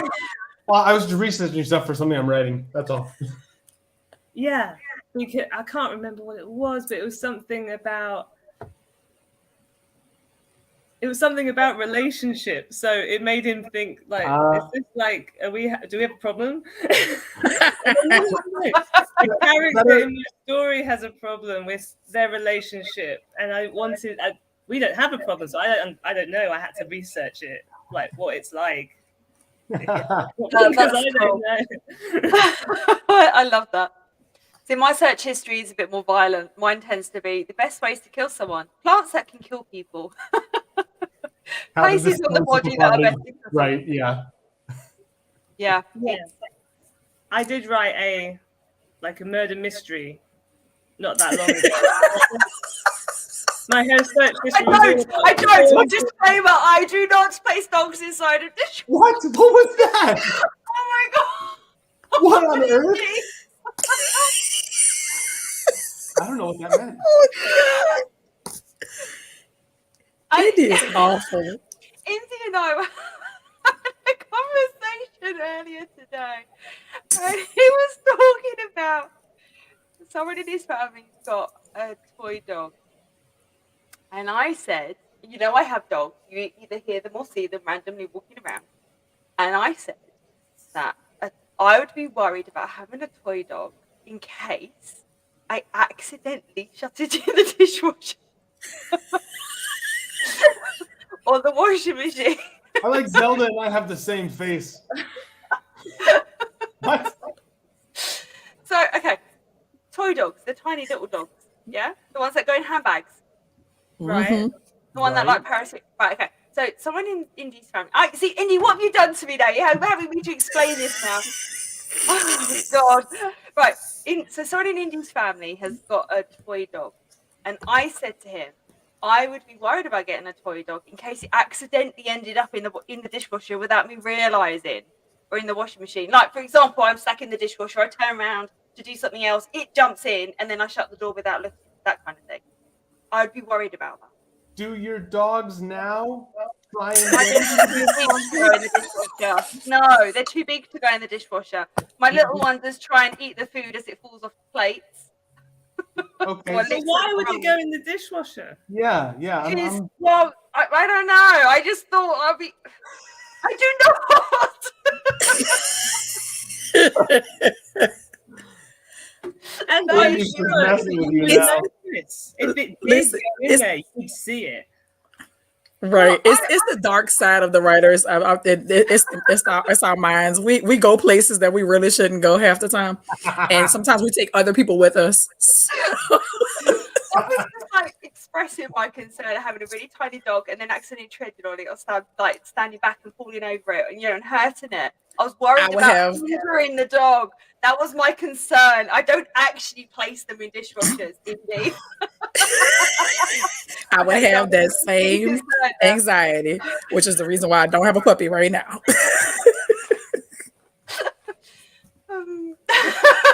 Okay, let's talk about next topic. Oh man, That was bananas. Yeah. I don't know. So no, so in my defense, I don't. But yeah, so my history is quite dark, but doesn't include stuff like that.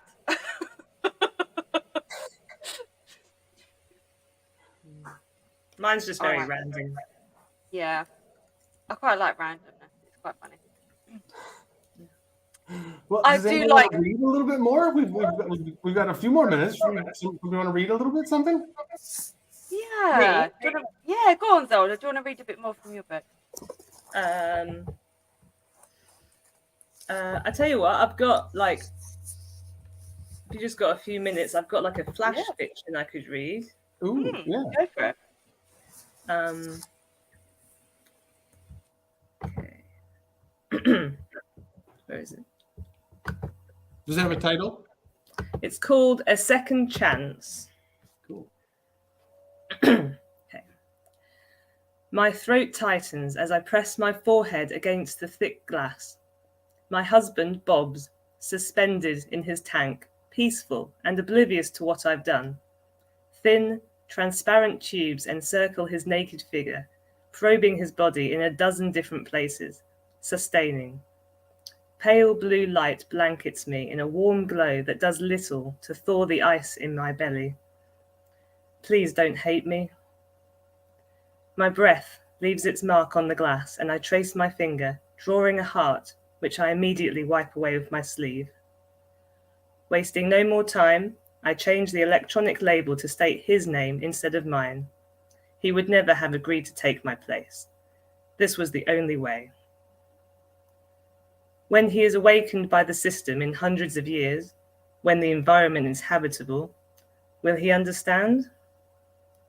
I reach out and place my palm against the cool surface, feeling the faint vibration as air ventilates in and out in a rhythmic rush. It reminds me of waves on a beach, another thing I will never see again. Tears drip from my chin as I hope, no, order him to find somebody else. Another soul to melt with his chocolate brown eyes, one who gives him the joy of parenthood, something I was always too damn busy to allow. I imagine a little boy or girl with his dimpled smile and my button nose, with his fierce loyalty and my determination, their tiny feet pitter-pattering into our bedroom whilst the rest of the world slumbers.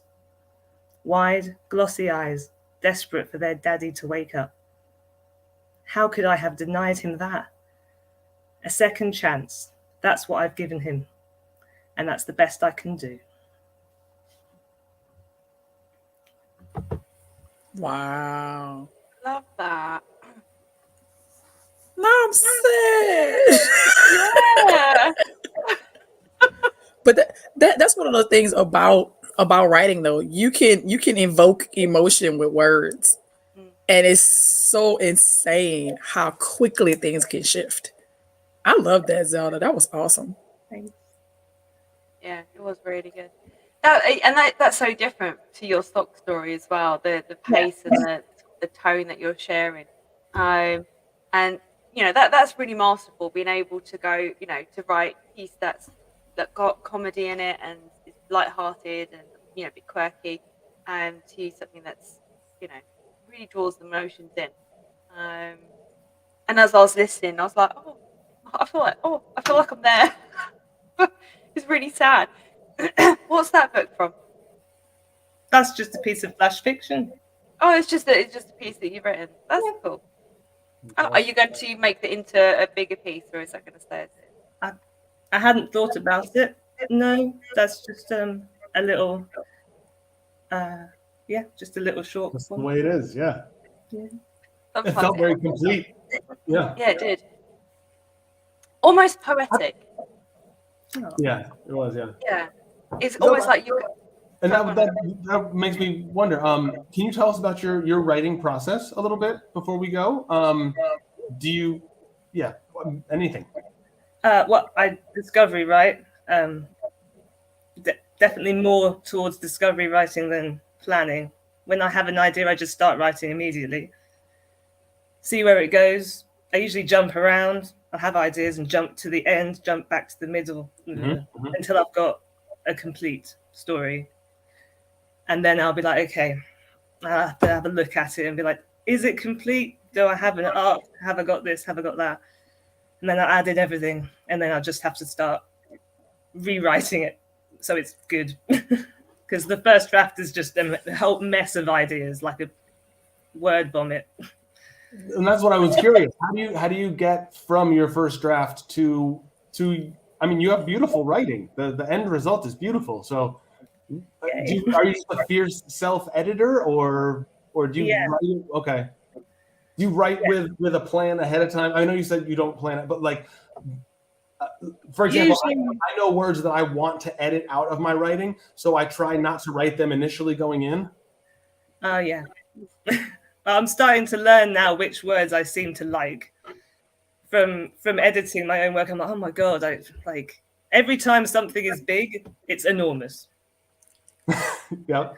So I'm like, okay, no, I have to change some of those to like fast or massive. I'm like, there are other words. I know there are. Chorus. Yeah. But after a while, you start to notice what you do. But yeah, I usually write, once I've got my first draft, which is a mess, then I start at the top, start writing it and really trying to write it properly, which takes longer. But I just work through it until I get to the end, and then I read it again and just try to fine tune. And reading it out loud is massively helpful. Yes. Yeah. Yes. And then you hear if there's a problem with the pacing. If there's a run-on sentence, you tend to notice more because you get out of breath trying to read it. Yeah. And you'll notice more if you repeat yourself as well in your writing. If you're actually saying it, you're more likely to notice. I find. I agree completely. The out loud read through has been enormously helpful every time for me. I agree. Yeah, I agree with that.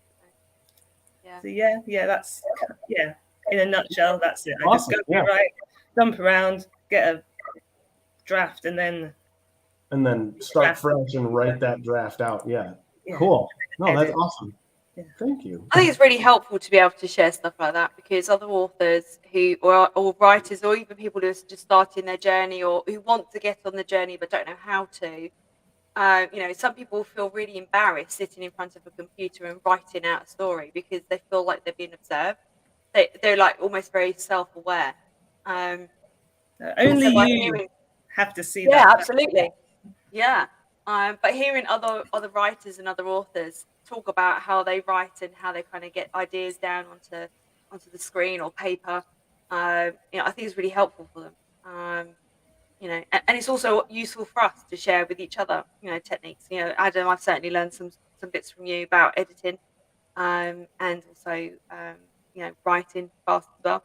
And Reese as well, you've also helped me, with certain ways of encouraging confidence in writing, which has been really helpful. I think this whole process through the podcast of connecting with other people and talking about our work and reading aloud has been, I think it's helpful for everyone. I recommend it to everyone I talk to on social media, constantly telling people to join us. Yeah, absolutely. This is all about building a community. Oh. Yeah, Zelda, what's up? Yes. I just thought of something with the objects being the thing. With discovery writing especially, sometimes I will write and I'll put an object into a scene, like the character notices an object or uses something, and later it will become really important. But at the time that I put it in there, it's just random. I've just made something up and put it there. And then later it becomes important. That's that amazing thing I idea. mentioned before. Yeah. And then you're like, yeah, I can make it important in there. And sometimes later on in the story, something will be really important, and I'm like, I need to go back and put it into the beginning so it doesn't come out of nowhere. So then I'll go back to like the second chapter and be like, oh, they noticed that there was a so-and-so on the table. Foreshadowing is moments awesome. where things all come together. Yeah. Otherwise, so objects don't always you don't always know ahead of time, this will be, because sometimes it just pops up as you're writing, and then you're like, this is important, I will add it in to make it look like I knew what I was doing right from the start. You say that. That's exactly what I did with the boots. I had this vision for the boots, and I wrote that whole scene with no idea what I was going to do with them later in the story. I didn't know they were going to be enchanted. I didn't know all that crap I told you later. I just wrote that scene about the boots. Yeah, I completely agree with what you're saying. Yeah. I think that's also what readers like, as you're reading and you get to a point where that object becomes apparent. The reader's like, hang on, wait. I'm sure I read about that earlier on in the book, and they try and find it because they're like, I missed it. Oh my God, I didn't realize. And so I think that really adds intrigue and depth to it. And it's good. I love books like that where it's like, hang on a second, I've come across this bit before. Yep. So I like that. Now, what apart from you got your book coming out in the future, was it 3rd of January? Did you say that? Yes. Yeah. Oh, I remembered it correctly. So 3rd of January, you got your book coming out. Is your first debut novel? Nice. And any plans? I know it's very big. It's very scary when you have your first book coming out. Any plans for any more? Oh yes. Excellent. Excellent. I have I suppose it would be a YA fantasy set in another made-up world that I wrote 50 or 60,000 words of, and then realized that I didn't have enough practice writing to be able to do it justice. So I put it to one side and I started to work on short stories to practice the craft and learn and stuff. And so that's just sort of sitting there. But in between times, I've got another idea for a near future sci-fi, and that's the one I'm working on at the moment. Nice. I like it. I'm excited about that because it's fun. Any tidbits you can tease us with?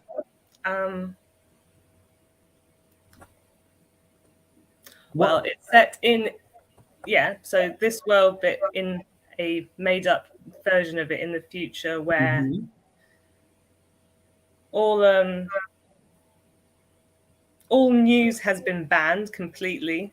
It doesn't exist. So no one knows what's going on in the rest of the world, or if there even is a rest of the world. So everyone growing up doesn't know about it.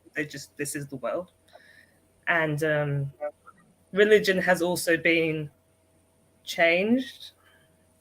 But some of the older members of the population remember what it was like before, but they're not allowed to talk about it. Especially with the newer generations who have no idea.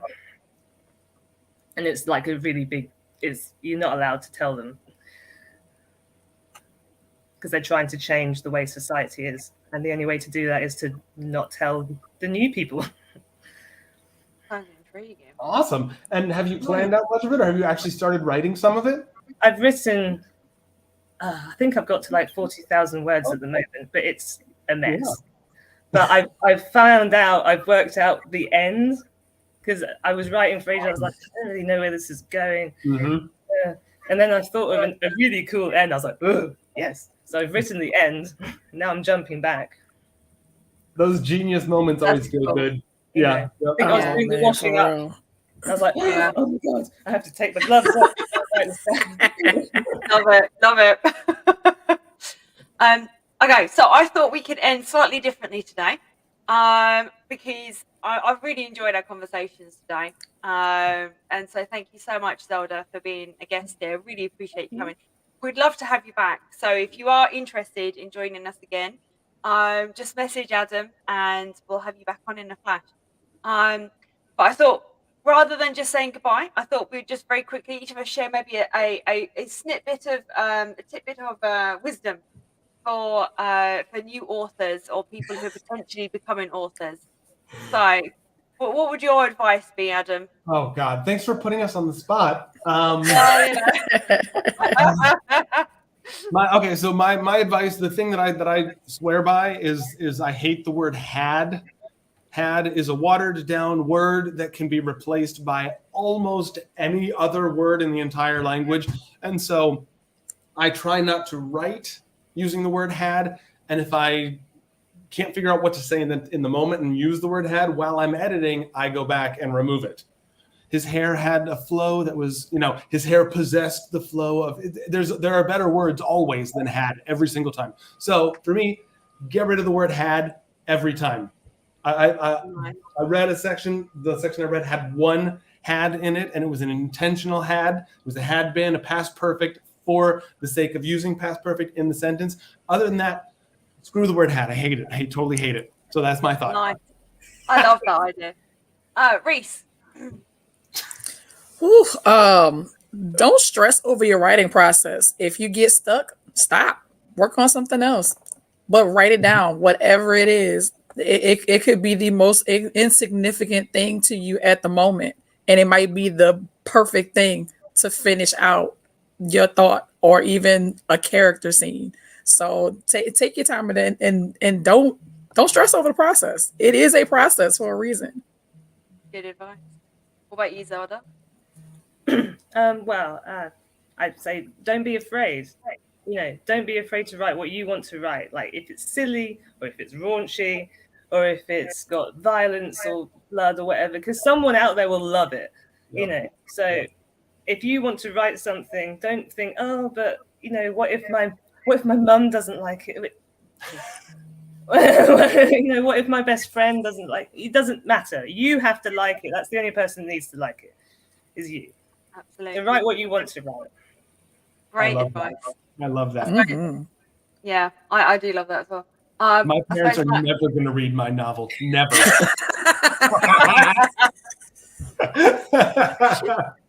I got some family members that have read it, and they're like, we need to have a conversation. I'm like, no, we don't. No, we don't. No, we don't.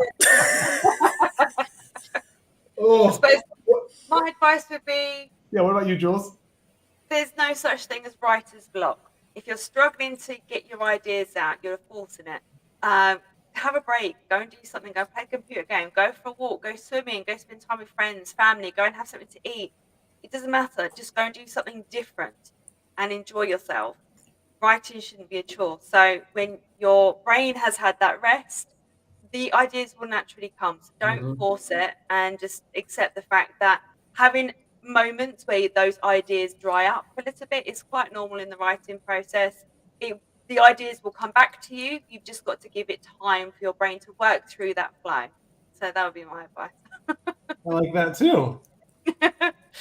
All right, guys, it has been an absolute pleasure seeing you as always. Thank you very much. Why? Indy's just messing with you now. He's just messing with you. Anyone who watches just that clip is not going to know anything about the context.